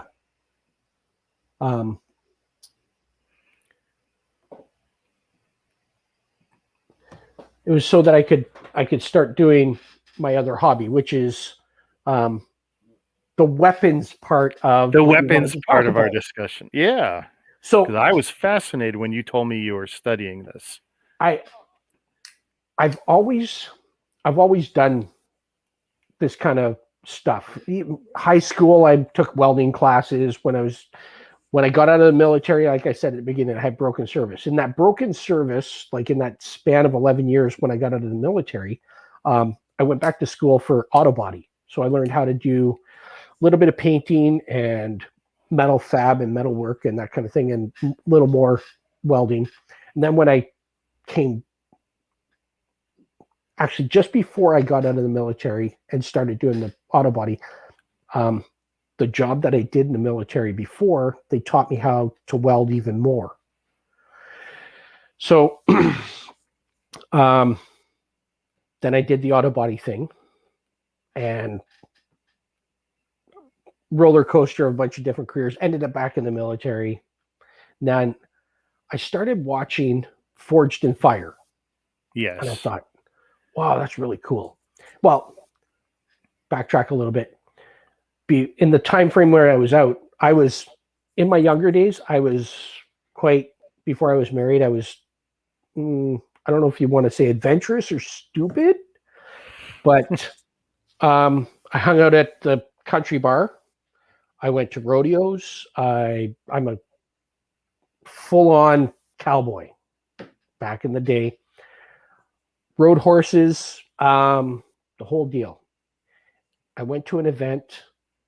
Me and a couple of buddies got absolutely hammered after the first day of this event. It was a 3-day long weekend event. We ended up at a pub, and one of the guys said, well, it was a bull riding event, and they decided they thought they were going to get around 40 guys coming to this event to ride. They got 18, less than half. Ouch. So we're sitting there, and one of the guys that I had gone with had this harebrained idea that, hey, maybe they'll let us ride. I'm 23. And it was like, yeah, maybe they will. 23, 24 years 23 old. and never having done it before. Well, I've ridden horses and. Well, riding a horse and doing that. It can't be that. Not that. I'm young and stupid. What do I? So anyway, we end up talking to this one guy, and his name became a good friend of mine, Joe Swampy, from my hometown. And we talked to him at the pub that we were at before we went to there was a dance that night, and 3 sheets to the wind and hung over the next morning. We go and find him getting coffee at the concession. And he's like, oh yeah, you guys come with me. And he takes us to the rodeo office. And we walk in, and Joe looks at the contractor that owns all of the stock, and he says, these guys want a ride exhibition. Without even looking up, the guy's name is Joey Bargett. Joey says, what's your names? We give him our names, and he said, you're first, you're second, you're third. Out. Wow. That fast. Now, we had gone up on the Friday, and our friends that were there on the Saturday for the thing had no idea that this was going to happen. So when the show started, we walked out, and there we were, and they're freaking out. So anyway. So are you signing anything? No. Wow. A bunch of the regular cowboys loaned us the Kevlar vest. Nobody wore a mask back then. Kevlar vest and a rope. No chaps, no nothing. Threw my leg over. I had this bull. He had a set of horns on him that had to have been from point to point 4 feet long. Nice. He came out, threw me forward. I leaned forward. He pops back up, threw me out sideways, and off the side I went. Jumped up, ran to the fence, jumped up there, looked at my buddies and went, that was awesome. Let's do it again. How long do you figure you were on? 2 seconds. Nice. You know what? You got out of there alive. 2 seconds. That's okay. So up until then, all the bull riders that were at all these events for the amateur rodeo circuit, um, they would never talk to us. Never. You were just a bunch of guys. We ran the rodeo in Courtney, in my hometown, but they wouldn't talk to us, the bull riders. I did that event, and all of a sudden, 15, 18 guys that were on the circuit going every weekend, now I was their friend because I did what they did. Yeah. Well, you're in the respect. I mean, balls of steel to get on one of those. Even So if we it's did it 2 the second seconds, that day. was huge. Yeah, so we did it the second day. And the second day, I was not letting go. Like I wasn't thinking about anything. First day, my hand opened up. I bailed. Second day, I wasn't letting go. Pulled the rope even tighter. They gave the bull a little encouragement with a taser, and the bull came out and he launched me straight in the air. I had to have been 15 feet in the air. I came down half turn running. Yeah. I used to watch PBR, and I can't understand the thinking that goes into wanting to put on the glove, strap it on as tight as possible. Yeah, wrap it around. Yeah. Yeah. Wow. So, but some of those guys, they became really good friends. There was a couple of guys. There was one Australian guy that had moved up here for it, and I don't know how many times I ended up carrying him back to his trailer after a rodeo dance. Just because, yeah. I can't imagine their careers go very long, and that. Oh, we were all just amateur young kids, right? Yeah, you guys, but I'm thinking the guys who actually do the circuit. The pro guys? Yeah. Well, these guys weren't even pro. This was the amateur ranks in the British Columbia Rodeo Association. This wasn't Canadian professionals or anything. Okay. So we were just a bunch of young kids. And like there was a kid that got on in my hometown in 96, rode one bull in Mexico when he was on leave with his Navy ship, came up for the event, climbed on this bull, got bucked off, and it stepped on his head, and it almost killed him. Yeah. Yeah. And I knew he was a friend of mine when I was living in Victoria. Yeah, it almost killed him. So those, yeah. What do you figure he weighed? 1,200 pounds or whatever, bouncing on his head? So after that, and so that was summer of 96, and I had just moved in with my wife. We weren't married at the time, but we had just gotten our apartment together. We got married the following spring, and I was done with rough stock. Bought a horse, started roping the whole deal, kept the horse for 8 years. And so so this brings me to how I got on this. I was a cowboy, had this horse, and the guy that would come and shoe my horse was teaching me how to metalwork, how to bend steel and form it and shape it and make horseshoes and all this. So this farrier taught me how to use a forge. Nice. So I have that. I've got the welding. I've got the metalwork. I've got all this. And the one thing that I wanted to do was, and I hope my brothers aren't watching on this because I didn't tell them too much, but in the Forged in Fire, I was like, I think I can do that. So I've been looking for a forge for a while, and I finally found one. So when I got it, I decided I'm going to use it. I'm going to get good enough that I'm going to want to make this patterned Damascus knife. And both my younger brothers, they're twins, and they're both Red Seal chefs. So I want to make them chef's knives for their birthday. Nice. For their 50th birthday next year. So I got one more year to get that all sorted out. Okay, I'm having camera issues. Oh.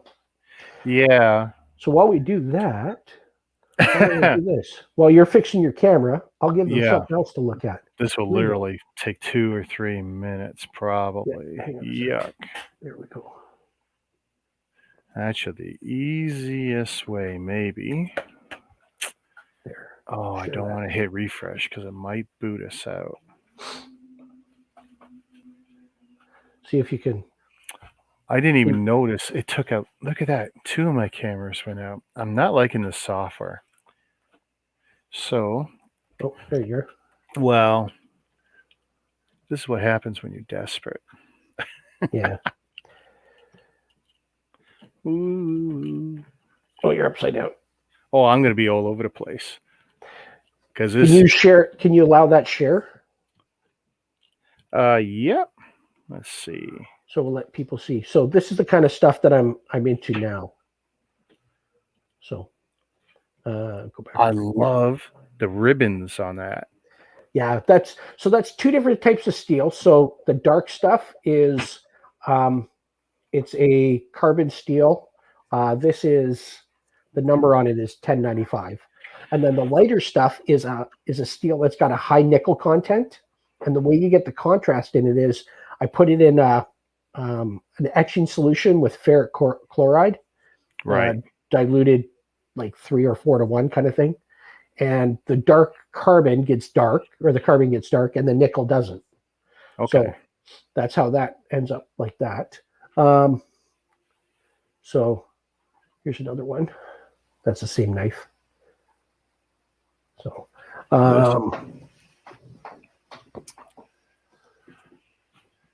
and then I started doing some blacksmithing stuff. So I made this for a friend of mine. He really, really liked it.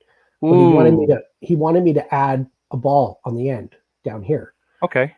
So what I did was I got some and I added a ball. My audio's still good, eh? Yep. That's so weird. The software is killing me. And then I also decided I was going to trap a ball inside of it. So you can see the ball that I trapped inside. And I'm working on some other stuff with some ideas in mind.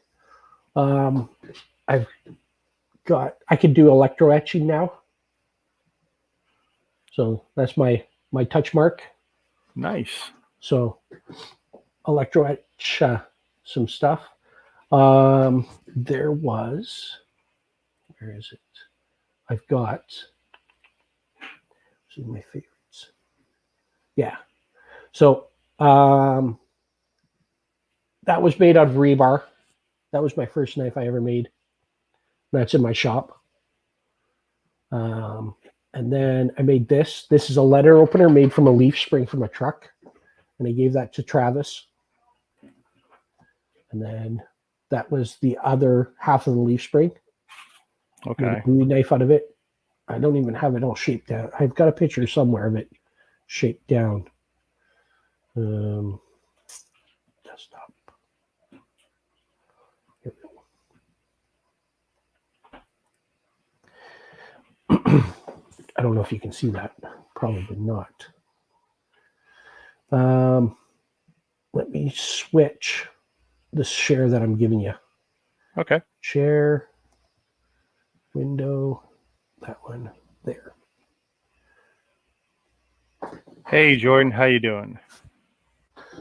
That's Kep 89 there. Oh, yeah. And we'll add that back. Okay. Yep. So the actual brass piece there. Yeah. I went to Value Village because brass bar is so expensive to get 12 inches. That's 1.5 inches wide and a 1/4 inch thick, I think, is 12 inches long, 1.5 inches wide, and 1/4 inch thick is $25. I'm like, okay. Oh, that is expensive. So I went to Value Village and I bought an old brass candle holder. I chopped it up and put it in a crucible that I have, right, that I bought online, and I turn around and put it in the forge, and I melted it down and poured it into a little brick, and then I drilled it and filed it and everything, and yeah. So I see. Oh wow, my audio's weird. Let's try that. Oh, it's still not good. I am having problems. Let's see. But you hear me, right? Yep, I can hear you. If I do that, 1, 2, 3, 4, 5. It's not liking this. What if I kick that? And I'll never know. No. I don't know. It sounds fine to me. Yeah, I'm getting everything back in my headset. Try muting the other camera.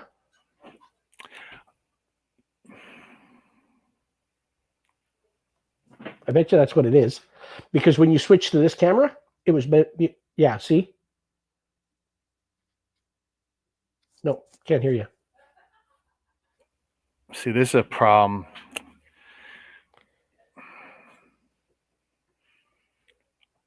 If I let go all the connections, the stream ends. Yeah. So I'm trying to keep a leash on the connection. Can you go back to the other camera and see if it'll come back? There you go. See, it won't let me unmute.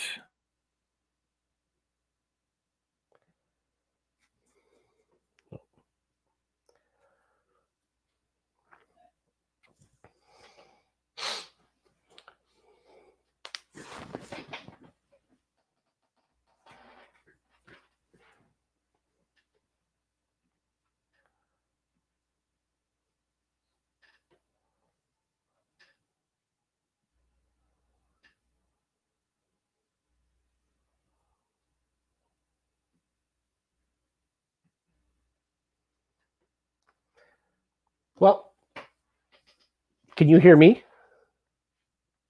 Yeah, I can't hear you. So I guess I'll fill the dead air. So getting back to the some of the stuff. So some of the stuff I'm working on, if anybody cares, I've got I'm doing this it's like a hunting skinning knife. And then there's another one which is a little bit bigger that I'm doing.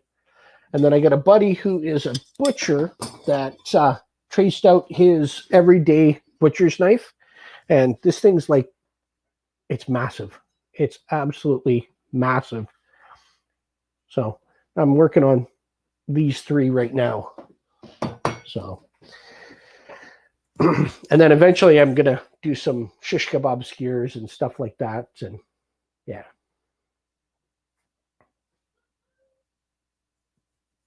No, you're still muted.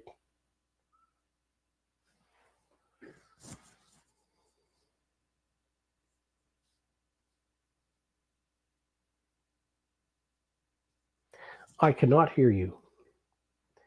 So for everybody that wants us to get back to the Lego side of things, we were talking yesterday, and one of the things that I've done, and I took this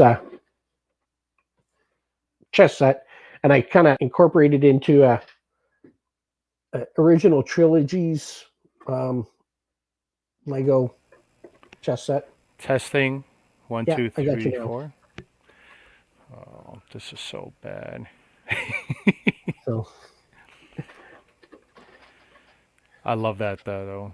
Yeah.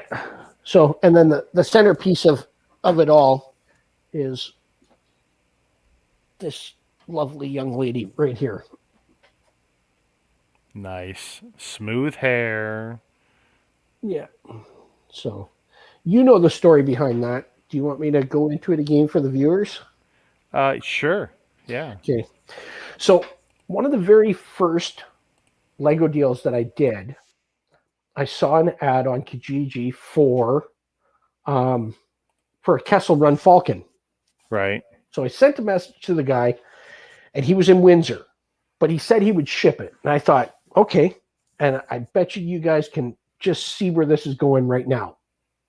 So, guy said, yeah, I got two. Price is going to be, I think he had them listed for $150 a piece or something. He said he had two. And I said, would you take $250 for the two of them? Yeah, sure. I can do $250 for two. thinking that's a wicked deal. Awesome. Really wanted the Kessel Run Falcon. So, Right. and this was before Costco carried it. Like it was new. So myself and a buddy decided we were going to go halves on them, and so this guy says, "Yeah, you send me." And this is the first deal I've ever done on Kijiji with somebody that didn't meet me in person. So he says, "Yeah, you can email me the money at this email address." Right. Okay. So I sent him the thing. Off it went. And then I thought, oh, that's really weird. It didn't ask me to do a security question. Well, I'll give the guy the benefit of the doubt. I got faith that there are good people in this world. Right. So I'm like, okay, money sent. Here's my address. Let me know if you need password or whatever to get the money. The guy says, nope, got the money. I got auto deposit. Thanks a lot. F you. What? Well, when are you going to send the stuff? He says, nothing. No response, no nothing. He ghosts me. Like, Oh, boy. I just got ripped off. $250. So I contacted the Windsor Police Department. They said, because I initiated the transaction and I'm in Kingston, I got to talk to the Kingston police. So I called the Kingston police, and they said, because he is located in Windsor and the crime happened in Windsor, it's up to the Windsor police. Back and forth. Neither police department wanted to take it on, because how do you deal with cybercrime? They don't have a cybercrime division, right? So I'm left $250 and short and no Lego sets. So I was absolutely fuming mad. And I even went to the point where I had this guy's phone number, and I called him, and he answered the phone. And I said, hey, I sent you $250 and you ripped me off. He said, sure did. Thanks. And he hung up. Yeah. And I'm like, balls this big, these people. Man. And like, what do? I said, if the police showed up at his place, hey, he says that he sent you. He never sent me anything. And they say, well, show us your bank account. You give me a warrant and I'll show you my bank account. They're not going to go around looking for a warrant for $250. No. Right? So, and then for me to sue him in small claims court, it would cost me more to go all the way down there. So I had people saying, well, let's go on a road trip. I'll bring my baseball bat. I'm like, no, I'm not going to go that far. I wanted to, but I didn't go that far. So there was a local deal that happened the next day. I'm just like, okay, I'm just going to have to lick my wounds, never do another deal like that, and learn from my mistake. And I know all the views are going, that's your mistake. On you. Yeah, it's on me. My bad. So there's a lady, she's selling a bunch of Lego. It's a banker's box full. I look at the picture, and in it's actually got Pre Velaz's Mandalorian Fighter. That's where I got it from. Okay. I looked up the price on it, and it was, that set alone at the time was worth $95, $100, something like that, maybe $120. I thought, that's the money right there. That set. That's worth the $80 she's asking. Didn't even haggle on the price. Where are you located at? I'm on my way. She gives me your address. I go out there. I pick it up. I bring it home. But 4 days beforehand, somebody had been talking about this anomaly Princess Leia. I thought, okay, and what it was worth and all this. So I'm sorting through figures, and I'm like, and I pull this figure out, and it's her. It's the Leia figure. I'm like, holy crap. Oh, yes. I just got back all of everything I lost with just that. So now people are like, hey, do you want to sell that? I'm like, yeah, I don't think I'm ready to sell her. She's like that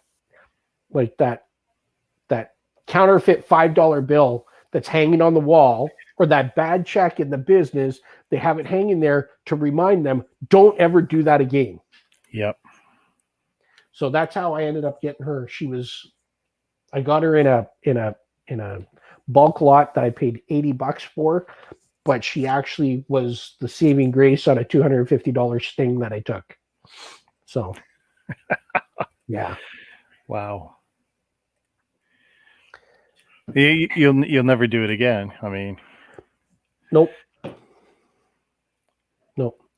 And if somebody has auto deposit on, I won't send them. I don't send money via e-transfer if they've got auto deposit on until I see the shipping label with my name on it.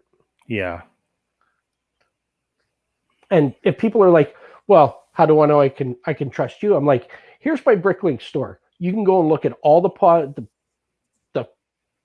520 positive feedbacks that I've got. You can go on Facebook and you can ask all these people on Facebook, right? You can do your research on me. I won't be offended. So, Yeah. But there is a young kid that started buying stuff on Kijiji from out of town and bringing it in here. And then he puts it on Marketplace and resells it. And the last time he brought stuff in, he spent like $1,000 on getting this Star Wars lot. And it's got a Death Star in it. And it's missing a couple figs. Not a big deal, a couple figs. But when he got it, it was all in one big box. And the Death Star was super glued together.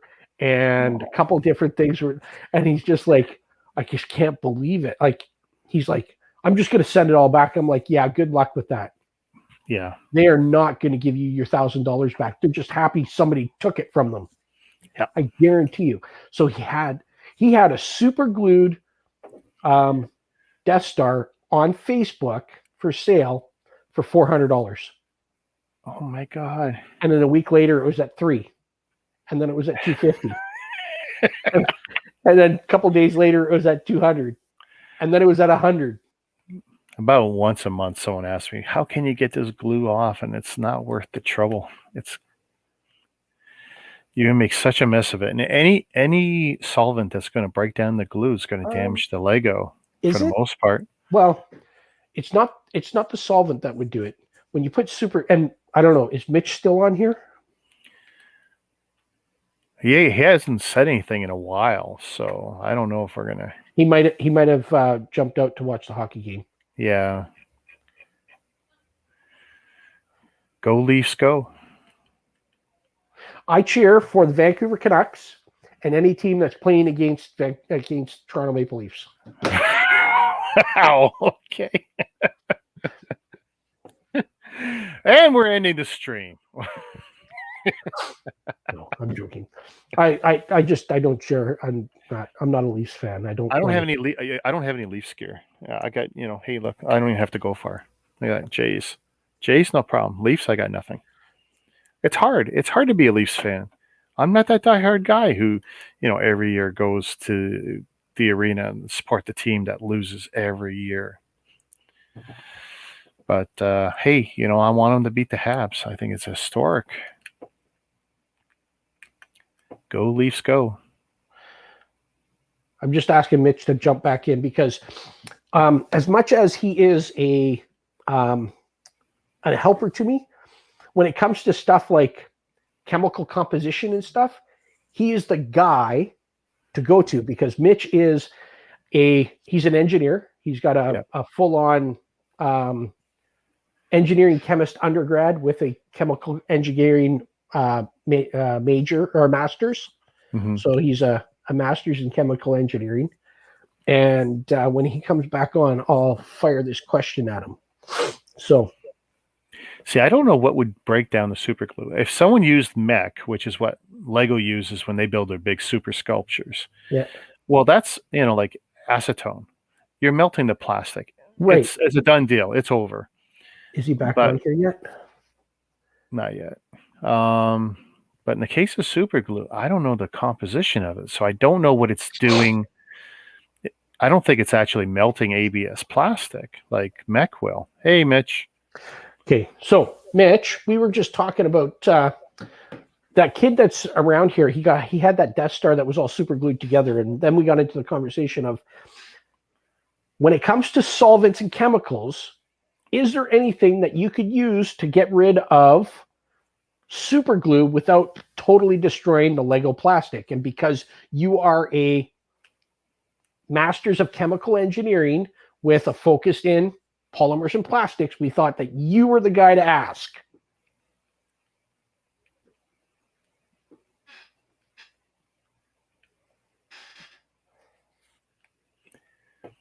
I should probably just have sent him a link. Could have. Yeah. If he's got a camera, I can post the link into the channel, and he's the only one I'll allow in. I can send him. I can send it to him on. Yeah, the same link I gave you, you can give to him. Hang on a sec.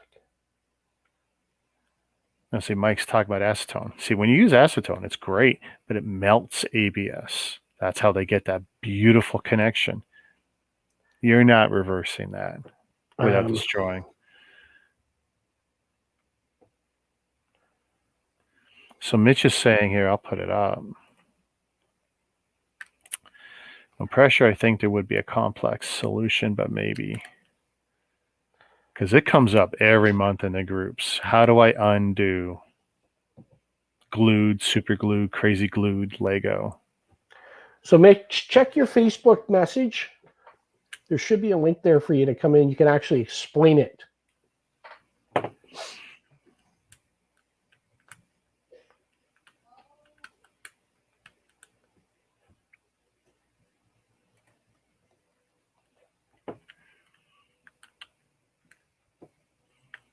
And just watching my two cameras side by side is, please don't fail, please don't fail. And I can't explain why. They can't be running too hot.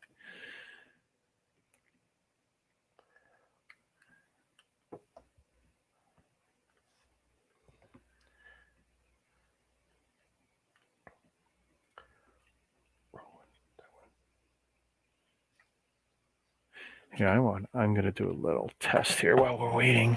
Okay, so I'm making sure they're separate cameras. So yep. he's not able to jump in live with us. He can oh no something. Is he running into a hiccup on his side? No, just he's got some other stuff going on, and he's fair enough able to log in. So okay. He did. Oh, and he doesn't have to come in with the camera. Like, he could just be audio only. He could. Yeah, no, it's not even that. Okay, that's cool. But yeah, that comes up a lot.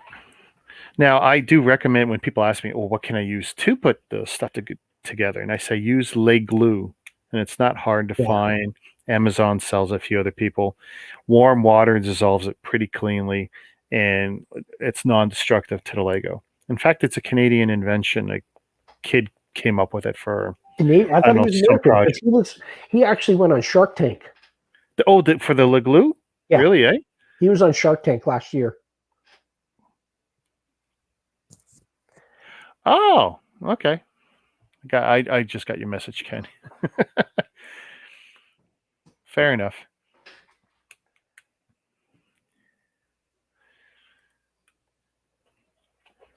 But yeah, I've been recommending. It's a shame it's not cheap, and it goes up and down the availability. But he's got the .com set up. You can order it, I think, straight from the .com. I'm not sure, but I've always directed people to the Amazon. $8.99 a pack. Yeah. And the stuff's great. The bond is really good. Have you ever used it? Yes. Yeah. Oh. But for a lot of people, I still and this is going to sound bad, but I recommend sugar solution with water. Oh, yeah? Not to do a whole set or anything, but if you got the odd piece that's loose or just not working well for you, or you just want to add a little bit of grip to it, little sugar solution, dab it where you want. There's some sets like the there was that Naboo fighter that's got the blue service cart that goes around with it, right? So the yellow antenna on the backside, you bump those, they fall off. So that would be a good application for that kind of thing. Yeah. So Some people took my advice when they built the little ideas gift with purchase, the little car with the surfboards on the Yeah, side, because those parts, they're just horrible. I don't have To that one yet. That's one it's idea set I don't have. Well, it's a nice little set, it's a gift with purchase, but that surfboard, it was just a horrible application, Yeah, you know. But and I had two recommendations for people. You could either use the sugar solution, or you can take a very, very thin piece of cellophane, put it over the two studs on the side of the car, and yeah, then press the surfboard on. It'll add enough clutch. yeah, It shouldn't pop off again, but it's horrible. The surfboard is just bad. yeah. So I'm wondering if that's one of those sets where does it have stickers with it? You order it from parts. Because if people look behind me, where is it? To my, yeah. So right above my head, there are 3 sets. Okay. So, that one, that one, Yep. that one, and that one are all built from spare parts. Right. So that one, this one here is the Second Eye sub. So the very first Lego idea set. And I built that from spare parts, and I bought some decals and whatnot to get it to where it's at. This is the what is it? Idea Kuso. That's the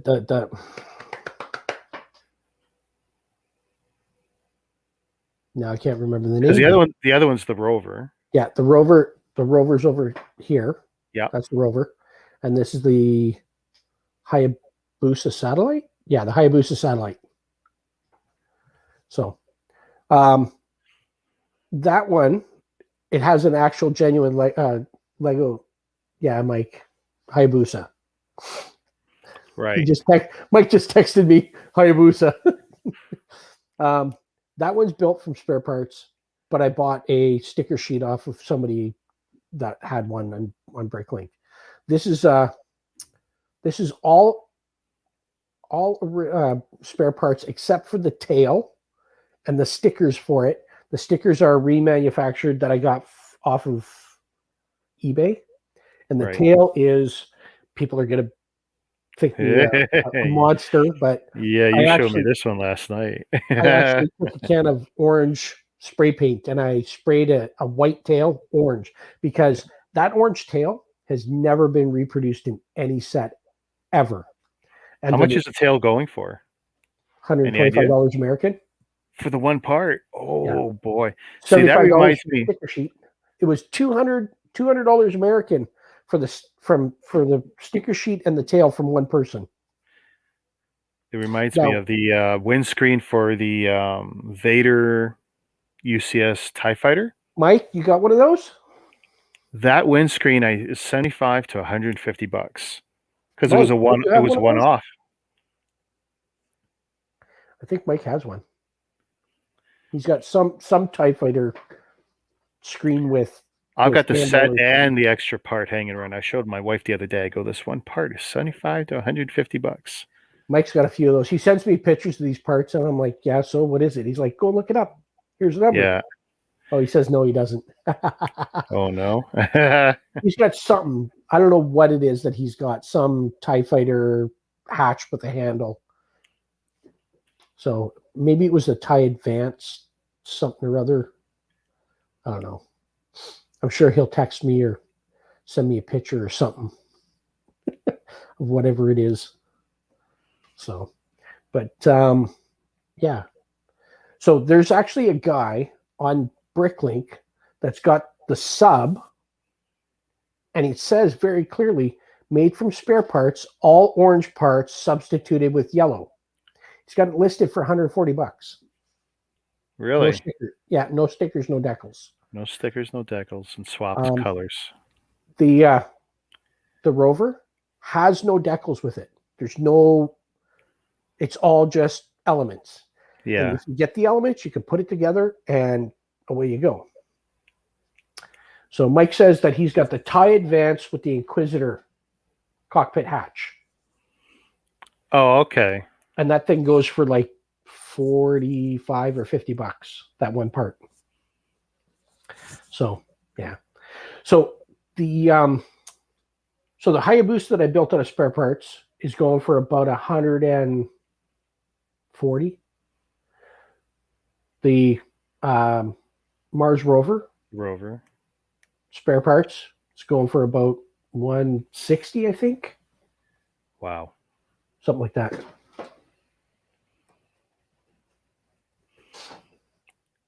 And how much you figure it costs you in parts? Well, I don't want to say. Well, if I don't know if Mitch is still on, so a fraction of that, because I built two of them. I built mine, and I also built one for Mitch. I gave it to him because he's a big space nerd. Yeah. So. And well, I also collect some of the mission patches and stuff. Not just. Oh yeah. So it was nice when Lego started coming up with their own kind of gimmicky ones, but it's like, yeah, I've actually picked up a few mission patches, and so when Lego started doing that, oh, this could be really nice. I'd like to see them take it a little further, make them real patches, but yeah, because I love the NASA history, space history, all that stuff.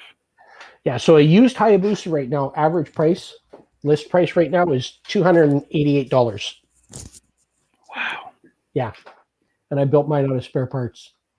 That sub, new parts guy. The lowest one is a guy on Bricklink. Used parts, no sticker box, instruction orange substituted with yellow, $135.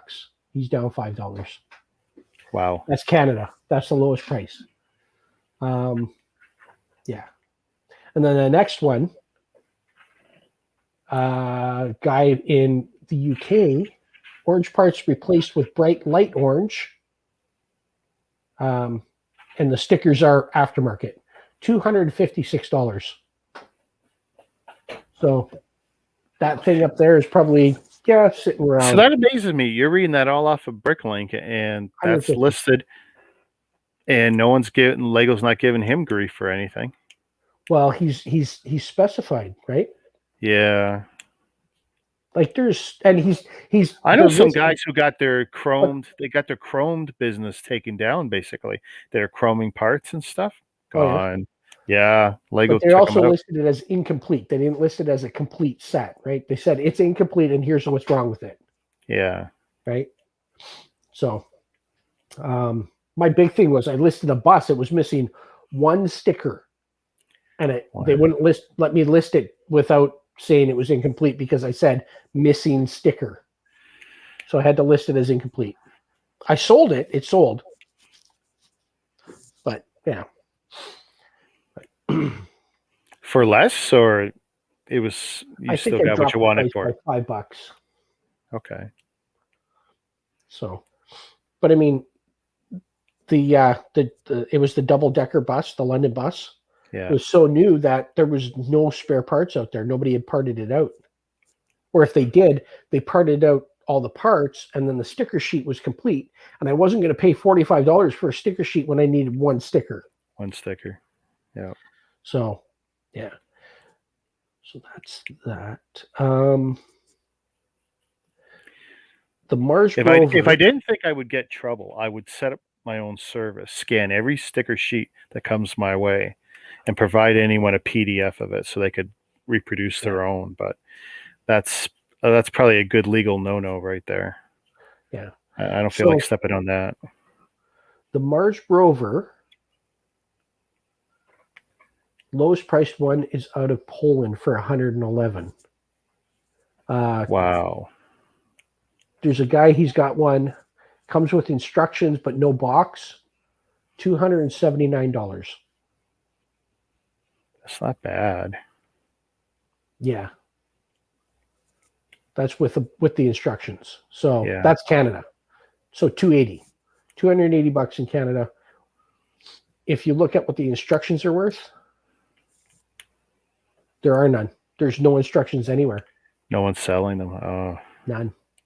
So even if you figure the instructions are $40, in Canada, that set is worth about $240. Yeah. And I built it for a whole lot less than that.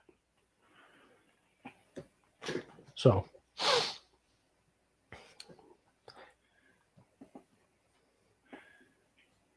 Yeah. No, so Mike's yeah, saying, you're yeah. right, Mike. So the stickers that are on the sub up here. Hang on a second.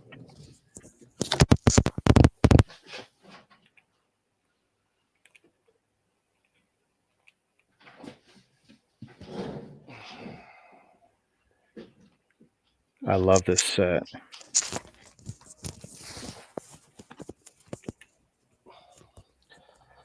So the stickers that are on the sub,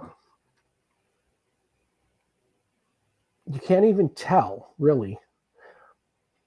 Like if you get right close, you can't hardly tell that they're not actually stickers. They're actually like model decals. Yeah. Right? So those things are on there, but you can see the difference. I don't know if you can actually see the difference in the there. Okay, when you Glare, do that, I could see the difference in the oranges. like when I do that, you just get the glare from the gloss, right? Yeah. But if I was to do this, Because last night I couldn't tell, but yeah, look at that, eh? Okay. Right? That's the difference. But when they're sitting there on the shelf and it's dark, you can't even tell. Yeah. Right. But the sticker sheet came with the tail, one for each side of the tail, one for each side of this, and then that there. And it's all Japanese, and I can't tell what it says. And other than that, everything else for the most part, I think I had to order a few of the orange parts that I didn't have. So yeah, none of us have enough orange parts when something weird pops up and we need them. Yeah. So, but I've decided that that's my focus is idea stuff. So they're nice. There's not a lot of them that come out most years, so it's a nice collection to keep up on. I bought the fishing store from a guy here in town. Isn't that a great set? That is an awesome set. That fishing store. There's an issue with Value Village in my town. Let's hear it. What happens is there's somebody that works at Value Village in the back that gets all the stuff ready to go, and they tip off their friend to be there to buy it all before it even comes off the cart and goes on the shelf.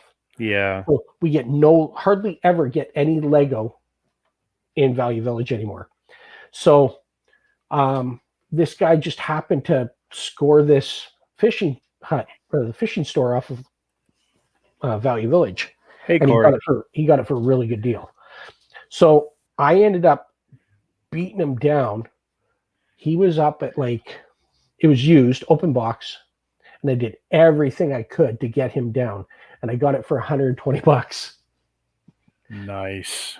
And it's such a great set. I said, I'm not flipping it. It's going in my collection. It's staying there, the whole deal. Now, there is one set that I want to put next to it. And I'll end up taking out the rocket ship ride. Mm-hmm. And it's the hidden side tugboat. Okay. That thing would fit so perfectly in with that. Yeah. So, the same designer who did the fishing store, he's had 3 other ideas go up on ideas. And I don't know why Lego just hasn't commissioned the guy. My next idea set that I want for sure, before anything else, and it's not the grand piano, the blacksmith. Yes. I got to get the blacksmith. It's a beautiful set. I don't like what they did with the blacksmith. Yeah, no. I like to see in there. Take the instructions and then fix some of the colors because I hate the blue on the roof. I don't get it. I don't get it.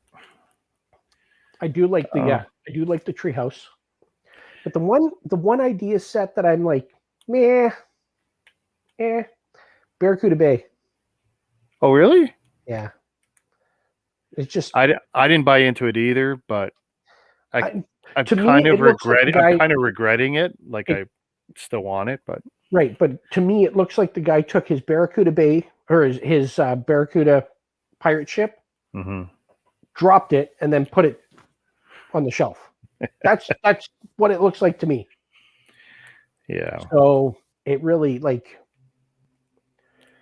if it had been something different, like the Pirates of the Caribbean, what was it? The Whitecap Bay. If it was something like that, where it was like this fortress that was built up. Corey's saying that he likes his, of course. Yeah, I'm not. I've Displays it never as a been into ship. pirate ships. I had Black Pearl. I had Queen Anne's Revenge. I had what was the other one? Silent Mary. I had all of them, and I sold them all because I'm not into the pirate ships. I would love to see a scale of ship come out where, let's say, it's 30 inches long. Mm-hmm.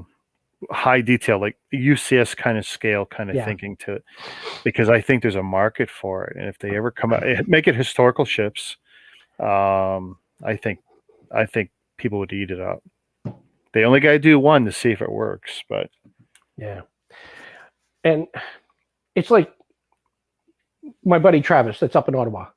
He's got Marvel. He's got pirate ships. He's got Ninja Turtles. He's got every single theme that you could think of is in his office on display. He's got the Man U set because get this, he gets the Manchester United from a guy. So he's got the Talford Stadium. yeah. No By the box. way, this the slowest selling set ever. Is it? Yeah. So Yeah, he's got never. it. I don't think it's ever sold out. I don't know. He got it with no box, instructions, and he showed up, and the guy goes, "Oh, I don't have the box. I'm sorry. I'm really sorry. But here, let me make it up to you." And he gives him the free promo soccer players that came with the set. Gave that to him. Ooh. Sealed. Here, take this. Oh, here. How about this? Take this signed Messi jersey as well. You can have this. Oh no. How's that? Are you good?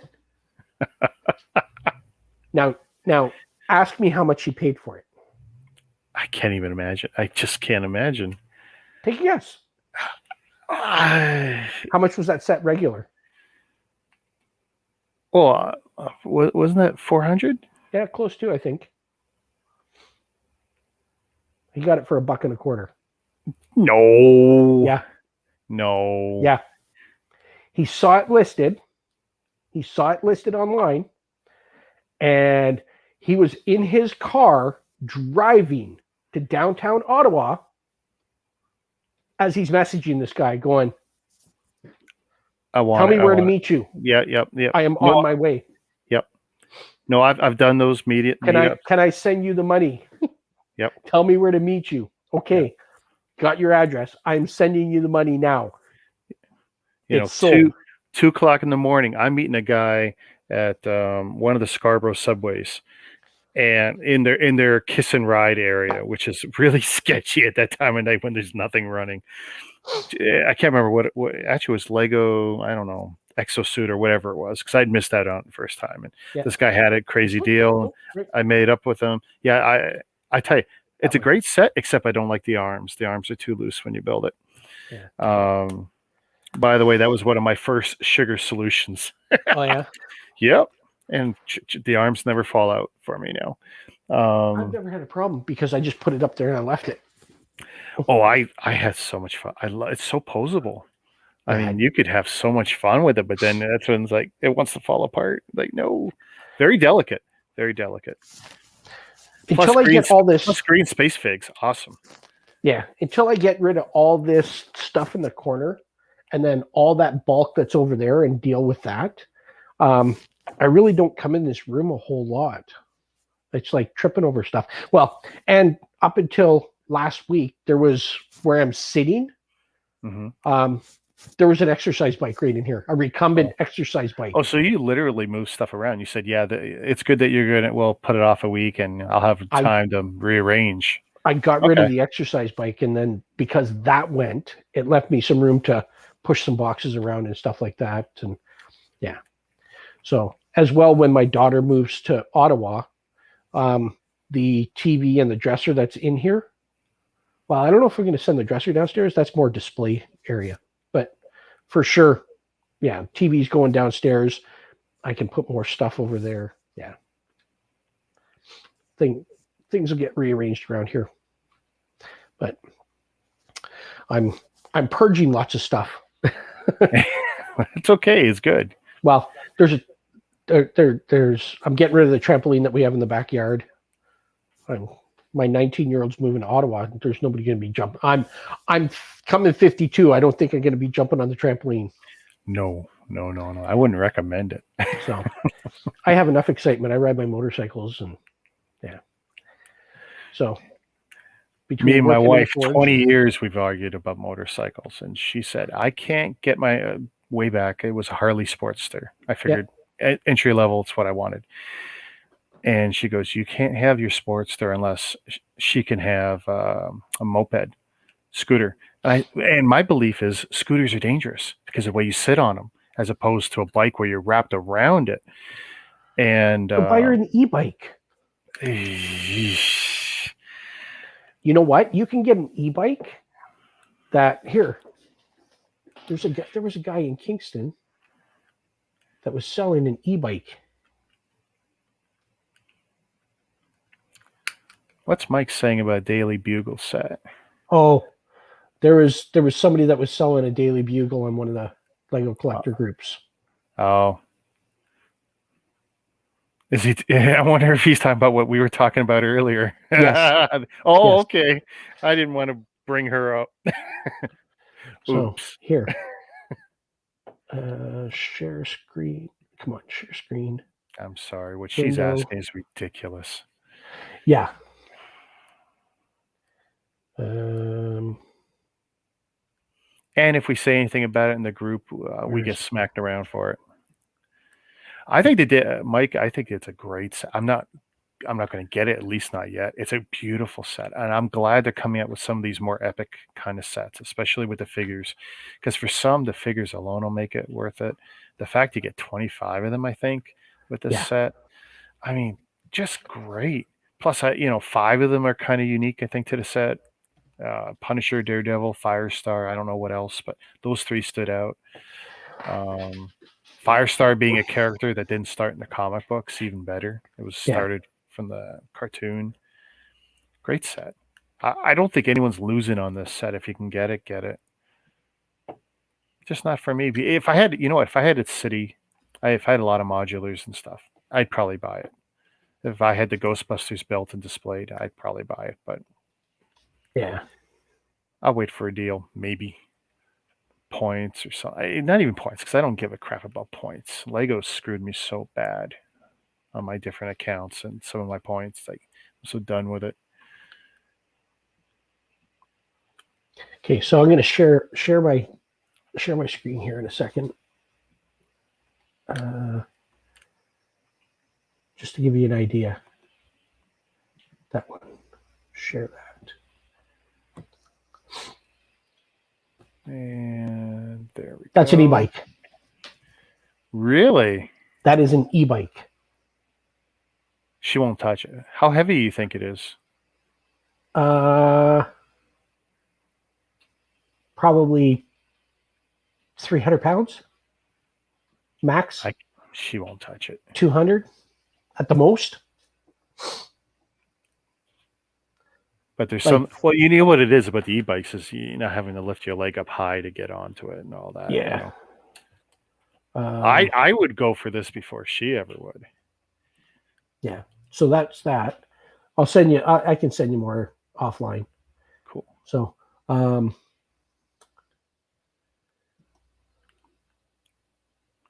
Mike, when it comes to the points, unless it's an exclusive to Lego and you can't get it somewhere else, I do so much better buying Lego anywhere other than Lego.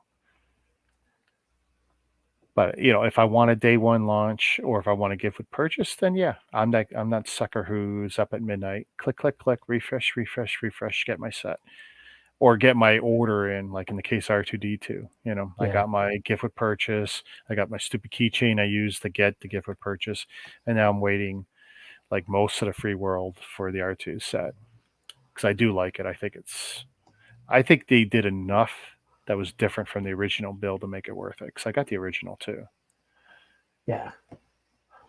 The last time I bought something just to get the free gift was the Han Solo keychain. Yeah, and I tell you, it's sweet. It's nice. It's one of those things that isn't Lego to me. Actually, Yeah. I got it handy. And people go ape shit for some of the stuff, and it's like it's not even made by Lego. It's made by RDP in the UK. Yeah. But it's nice. But I don't normally give a crap about accessories. If it's not Lego and you're not building it, I don't really care. But the gift with purchases, see, I'll build all those sets, But yeah, I do like that. It's nice. And it's got You haven't taken yours out yet? Out of this? Mine's I did. on my keys. Oh, that'll never happen for me. See, that's the type of thing I've got it to use it. So. Oh really? No, I won't. Yeah. I probably should. But that I got e-bike this one. is, I got one here and one in storage, and that's it. So that e-bike is 120 kilos. Oh, wow. And the weight is the batteries. That's the majority of the weight is the batteries. Yeah. But it's built on a Ninja 250 frame. It's a beautiful bike. I mean, I wouldn't even think it's an e-bike seeing that. I know. And that's the point, right? This is where it's going. Yeah. Today I was on the road and I saw a Tesla I didn't quite recognize. And I go, man, it's just pretty, that car. Yeah. Smooth in the front, no front vent sucking everything in. Well, you haven't seen the truck, have you? I have seen the truck, but not up close. Ugly. Like smacked with both ends of the stick. Ugly. Did you see? Hey, and I don't know if people noticed this. There was no side mirrors on that truck. The cameras are on the wheel well. Yeah. And I don't know how smart that is. We'll see.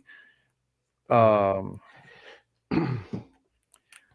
camouflaged into the wheel well. I thought that was interesting. Here's my thing about Tesla and their cars. Yeah, they're these electric cars, and yeah, but you know what? In order for that car, to have a carbon neutral footprint, if that's what you're trying to do, you're going to have to drive that car for so long because it takes just as much, if not more, carbon footprint to produce the batteries and the steel and everything that it takes to build that car than running on a regular car, manufacturing and running a regular car for the lifespan of that car. Hey, the components of the battery, lithium ion, right? It's one of the most toxic things you can mine. Yep. And there's very little of it. We cannot have a planet of these cars. We barely have enough lithium ion to put in all the cell phones we want to have it in. So that car is basically designed to make a tree hugger, for the lack of a better term of people. And I'm not trying to offend anybody, but it's to make those people that are environmentally conscious feel good about what they're doing in the world, which really I agree 100%. It's not doing anything. Yeah. They are not reversing the detriment to the environment by driving a Tesla. I think, see, my interest in Tesla, I can't technically have one where I live, but if I was in a different spot, I probably would, because most of my driving isn't too far, so the range would be okay for me, maybe as a daily driver. I like how quiet it is. I love the technology. I love the self-driving aspect. I got a RAV4. Yeah. And I love modern day cruise control, and with the camera and the radar on it. I love it. I'm barely driving to work and home these days. Yeah. We did our driving today and we didn't go that far. The car drove 90% of the time. It's not that I didn't have my hands on the wheel, but the car is doing the decision making. And it does. The Toyota setup's not bad, but the Tesla one, I watched the videos and stuff, and I know it's not perfect either, but I'm all in. I'm ready. I'm ready for the future. At least for some of the long distance driving and stuff. Like, Yeah. this is a game changer. The trucks, I can't wait to see these trucks come up here.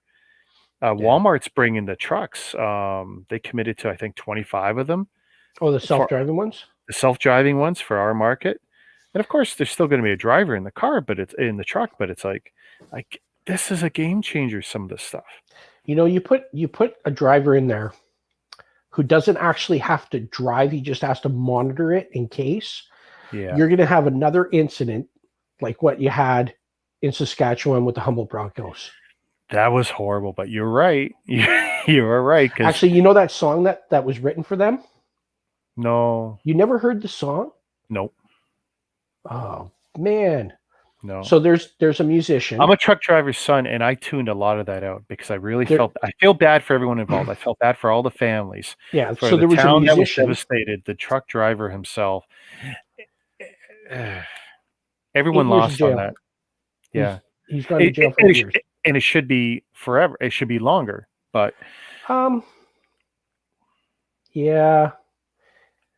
He was not trained properly, and he was like, I mean, he had been driving that truck for 2 weeks with his license. yeah. And yeah, he didn't have proper training, especially for hauling a B train. And Wasn't that something? I tell you, the intersection was bad. Didn't have the proper visuals, stuff like that. There's so many different factors. It was like the perfect storm to cause it. There was so much blame to go around. There was a musician that wrote a song, and it's called "Stick Out by the Door." He heard about the accident, and he was just torn apart inside. And he's actually a friend of mine. Oh wow! His name is Smitty Kingston, and he wrote this song. He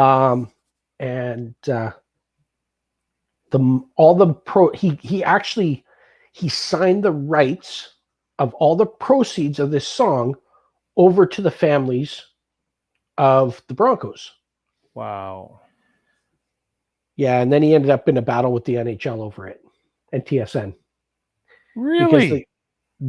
Yep, because TSN and the NHL used it for the NHL awards night, and they didn't pay him. Oh, okay. They played that song on the awards night in a memorial to the Humboldt Broncos, and nothing was paid. And he said, it's not me that they're robbing, it's the families. Yeah. And yeah. Is he still fighting for that? No, or? I think they kind of, yeah. He said, you got to pick and choose the battle, because if he ever wants any corporation to use his song for anything. Yeah. Yeah, he doesn't want to get blacklisted. Right. So I think that's kind of why he didn't pursue it very far. I don't know if TSN or NHL made right on it or what. I don't know what the final outcome on it was, but I'm sure it was probably unintentional, but they're a big enough organization to know better that they should have licensed it. Yeah. They know but I better. mean, you can look them up. Yeah, absolutely. But no, I hadn't heard it. But yeah, that whole thing was just horrible. So, like I said, I'm a truck driver's son, so. And I got drivers who come to my warehouse every day, and some of them I look at them, it's like, man, where'd you get your license? And other guys like, you're too tired, you shouldn't be on the road. Like, I refuse to go to work if I'm exhausted, because it's not that long a drive. But 401, most dangerous stretch of highway, North America. And if I get on there exhausted, bad things are going to happen. Plenty of studies show it's worse to be tired than drunk. I believe a lot of that. I've gotten to places and I don't even know how, like, you blink out because you're so exhausted. Your brain shuts off and you're in autopilot. And it's like, how'd you get there? How'd you get to the end place? Like, I've picked up my wife. I go, you gotta take the keys. You gotta drive. I can't do this anymore. Like, were you tired? I go, yeah, I was dead exhausted. I killed myself at work and shouldn't have picked you up. Yeah. I shouldn't have taken the extra 5 minutes. I should have just went straight home. Like, poor decision making. Trying to learn. Where am I looking at here? There. Oh, that's ruined.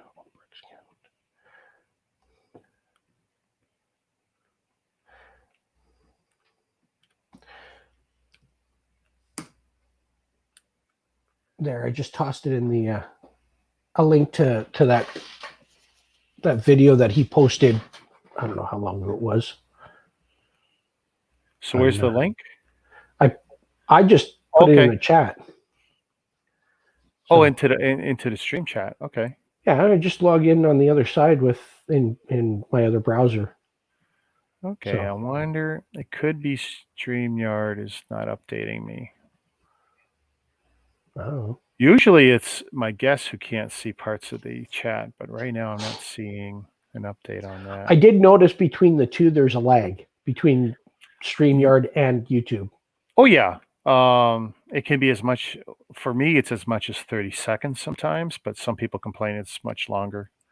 They're doing all the heavy lifting and sometimes things happen. It's like, I can't explain why the cameras grow, but I'm finding amongst other streamers, they're seeing some of the weird shenanigans too. And not everyone will have more than one camera going. I usually perpetually have 3 going. Maybe I'm pushing the system. I don't know. Yeah. And if people really wanted to look into that, they could just YouTube or do a search in YouTube for Smitty Kingston and look up the Humble Broncos stick outside the door. Awesome. And and this song prompted hockey houses across Canada to leave a hockey stick outside their front door for like a year. We had, so it was kind of funny. Not funny. It was a little bit disturbing. So one of my bosses, he had left a stick. And at the time, we didn't quite understand why, other than what had happened with the Broncos. And of course, the stick went missing. And, it turns out janitorial cleaned up a little bit too efficient. So he brought another stick. And then it went missing a few days later. This became a recurring thing for about 3 weeks. It just got bloody ridiculous until someone clued in. They started looking at the camera footage. And it was just our guy doing due diligence and cleaning the front foyer of our business. But it's like, yeah, it was something else. I don't want to close on such a somber kind of. Yeah. Okay. We can. But you know what? We're 2.5 hours in. This has been awesome. Yeah. Okay. So as we get ready to sign off here, what I'm going to do is, for the first 3 people that decide they want to order from my store, and the order is over $50, no matter what it is, I will include. I'm going to make it full screen so you could show this off here. Let's see. Okay, there we go. I will include one of these or this, and all the person has to do when they order is, and that's 1 of 3 and 2 of 3. I don't have the third one, and then the Star Wars 20th anniversary. So in the notes, if they order $50 or more, I will include one of those, and all they have to do is say 1, 2, or Star Wars in the comments when they make the order, and I will toss that in for nothing. Awesome. And if it creates extra postage above the $50 or whatever the postage is, so if they order, say they order 5 figs at $10 a fig, and I add this into an envelope, and the envelope now goes from being $2.25 to being a $4 envelope, I will cover the extra cost of the shipping. That's a pretty good deal there, folks. So Bricklink store listed there. It's scrolling on the bottom. It's also in Yeah. the description for this episode. So if you keep checking out the store, you could happen to see the DC minifigs that I showed earlier, and a bunch of different sets that could be coming through. What I got in the corner, I've got train stations. I've got I got the pop-up book, brand new, sealed. I've got the Vampire Hearse, which is used. Currently working on a Scooby-Doo Mystery Machine. I need a couple more parts to finish that. I do have a used one of those. Passenger plane, it's on there.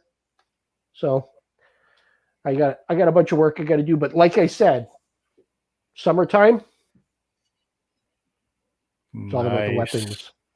So this is gonna be a butcher's knife. I'm gonna finish this up, and yeah.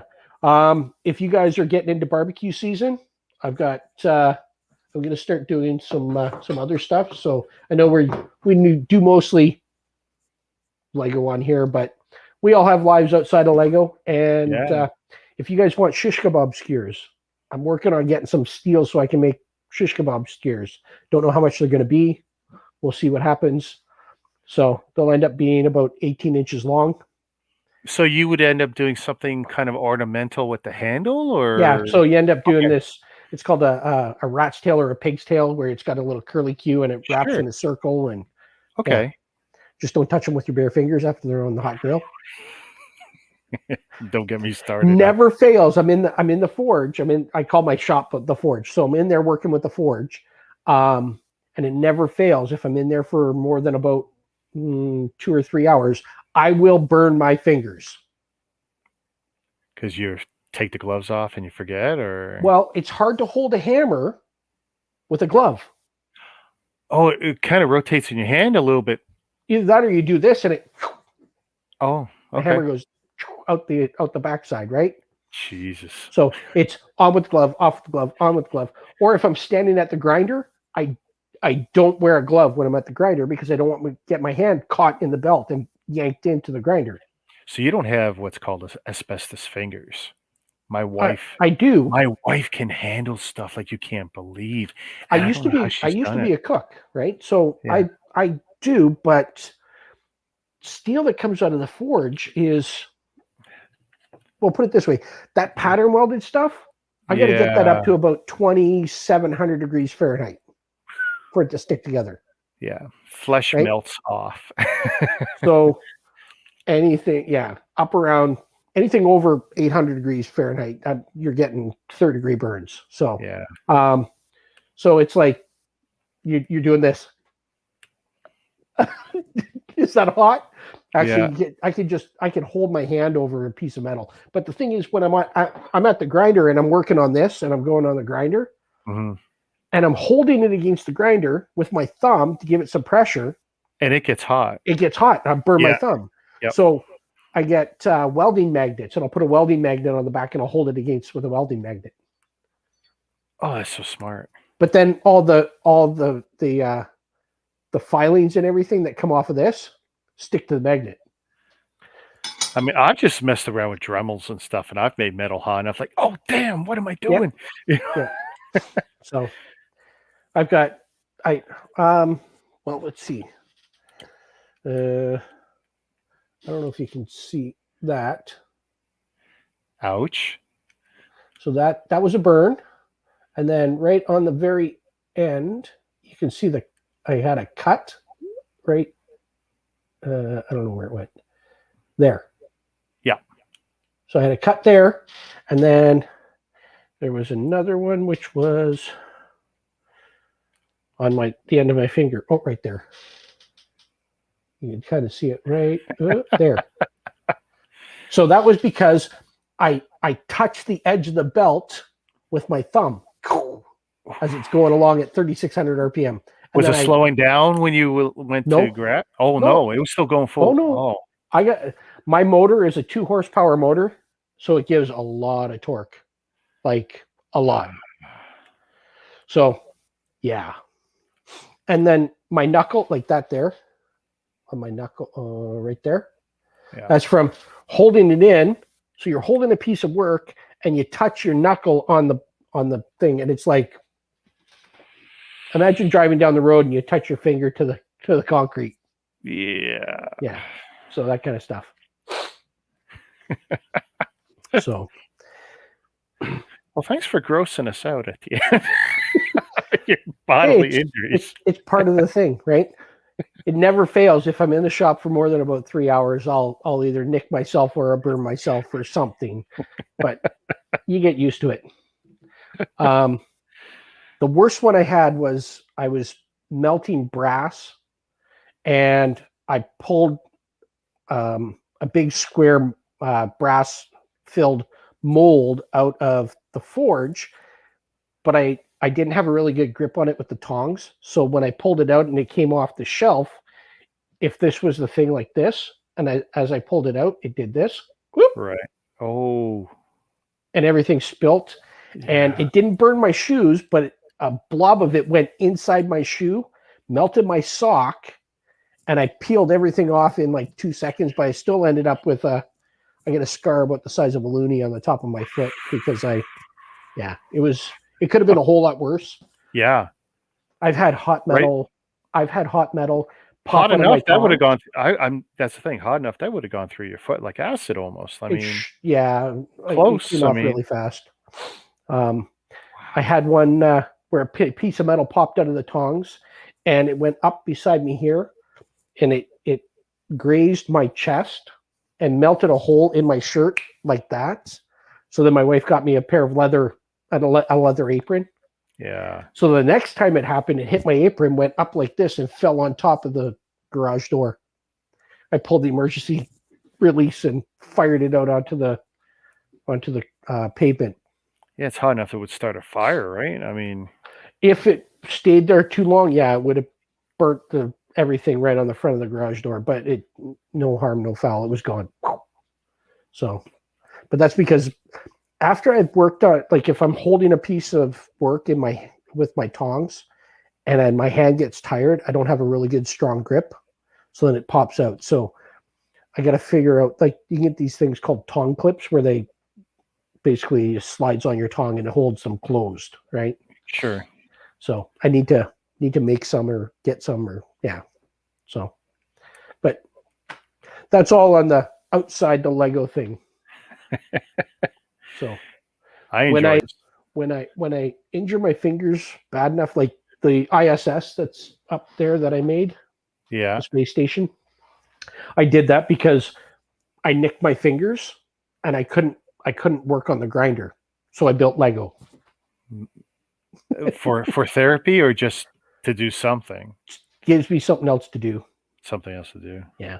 Because I know a lot of people do the Lego just for therapy. Bad hands. Well, I do that. Yeah. It gives me something to focus on, but also the thing about the blacksmithing, because like I said, I got issues. I have, in the military sense, we call it an operational stress injury. So you can have an operational stress injury and not have specific PTSD, because it's not any one specific event. For me, it was a whole bunch of little events that snowballed and led up to me having these issues, the anxiety disorder and all this, right?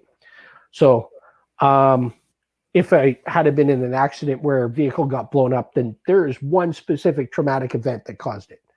I don't have that. I've got 6 different road moves and an earthquake and all this stuff combined together, right? That created it. So I have what's called an operational stress injury that manifests in an anxiety disorder that's not otherwise specified by something. So, but for the ease of, so I don't have to spend 5 minutes explaining it to people, I say my PTSD goes crazy. Everybody knows what PTSD is. When I say OSI, people are like, what? So, but just from the military side of things, guys will know you can have an OSI and not have PTSD, but you can't have PTSD without having an OSI from the military. So, yeah. Well, we've learned something tonight, that's for sure. So the blacksmithing is actually therapeutic for me because there are days where I want to get up and go in my shop and hit something with a hammer and break it. Yeah, seriously. But you couldn't find anything less dangerous. So I use this to be more creative, more focused, that kind of thing. And there's a guy in Winnipeg, his name, just south of Winnipeg, his name's Cameron Bennett. And I've been talking with him. He started a charity called Forging Ahead. He is ex-infantry, and he's doing the same thing I'm doing. And I'm going to school to try and be a PTSD counselor to help guys like me. And I'm looking at using the forging stuff that I've got, that I'm doing, to try and establish a OSI artistic therapy center where guys will come and we can sit in my office and we can talk. And if you don't want to talk and you just feel like being in the shop and you don't want to talk about it, we can go out there and you can do whatever. Right. And it's all taken care of. And then I'll have special events where when it's post-COVID, I'll have different smiths coming in from different places to teach different classes. And there's a guy in town that I know that is the head of the Operational Stress Injury Support Center that's funded by the military. He's a welder. He'll come in and I'll get him to do welding classes and all this stuff, right? So I've got this plan of where I want to go. So when this blacksmithing becomes my job, along with counseling and mentoring and coaching guys, then I'm probably going to revert back to doing more Lego stuff and keep the two separate. Because if I'm at the shop all day from 8 or 9 in the morning doing smithing and counseling or coaching or whatever, I'm not going to want to do it when I come home. I'm going to be tired. No, yeah. So doing streams and podcasts and that kind of stuff, I'll come back on and later and that kind of thing. Well, I definitely want to have you back on. I've got a couple of other ideas I want to ask you about another time, though. Yeah. So, wow, this has been awesome. Well, it's 10:45. All right, so let's for us here in Ontario, yeah. So, did Toronto win? She's got something else on. I don't have a clue. Did you tape it? No. My mom any minute will be. It's in overtime. It's in overtime. All right, so I'll close this down quick. So everyone, so Ken, we got links scrolling across the bottom. We got links in the show notes in the description. Hit up Ken at his Bricklink store. His .ca redirects to the store for a purchase of, was that $50? Yep. To the first 3, starting I guess right now, to the next 3 people, $50 purchase. As long as they were on this stream, and they specify which print they want. 2, 3, or the Star Wars. 1, 2, or Star Wars. Or 1, 2, or the Star Wars. I stand 1, 2, or Star Wars. 1, 2, or Star Wars. All right, guys, get on Bricklink. Go. Ken, thank you for spending the evening with me talking. This has been great. And we'll get you on in a more, I mean, not that it hasn't been relaxed. I've been very relaxed. This has been a great conversation. And we'll have you on and maybe a little roundtable with some other people. Yeah, maybe we can do a little more Q&A by people if they want. Like, I mean, how do you deal with this? Because one thing we didn't go into was the whole debacle with the lost fig to Belarus. Yeah. So if anybody wants to know about that, we'll do a part 2 at some point. Yeah. Awesome. So, and how because that would be really helpful. How do you go about making a claim with Canada Post? Yeah. And I'm starting to see some stuff come up in the Bricklink group, but that's so we'll definitely figure out a time that's good for everyone for our part 2. Yeah. And Mike, absolutely. Just not tonight. I want to check out the end of that game. Okay. So everyone, thanks for joining us. I can tell you how it's going to end. No. Yeah. No. you wait. No. I'm going to click. Don't do They're it. going to game 7. They're Don't going to say game that. 7. No, I'll tell don't you say right that. now. No. All right, everyone, have a good night. Bye. Okay. Later.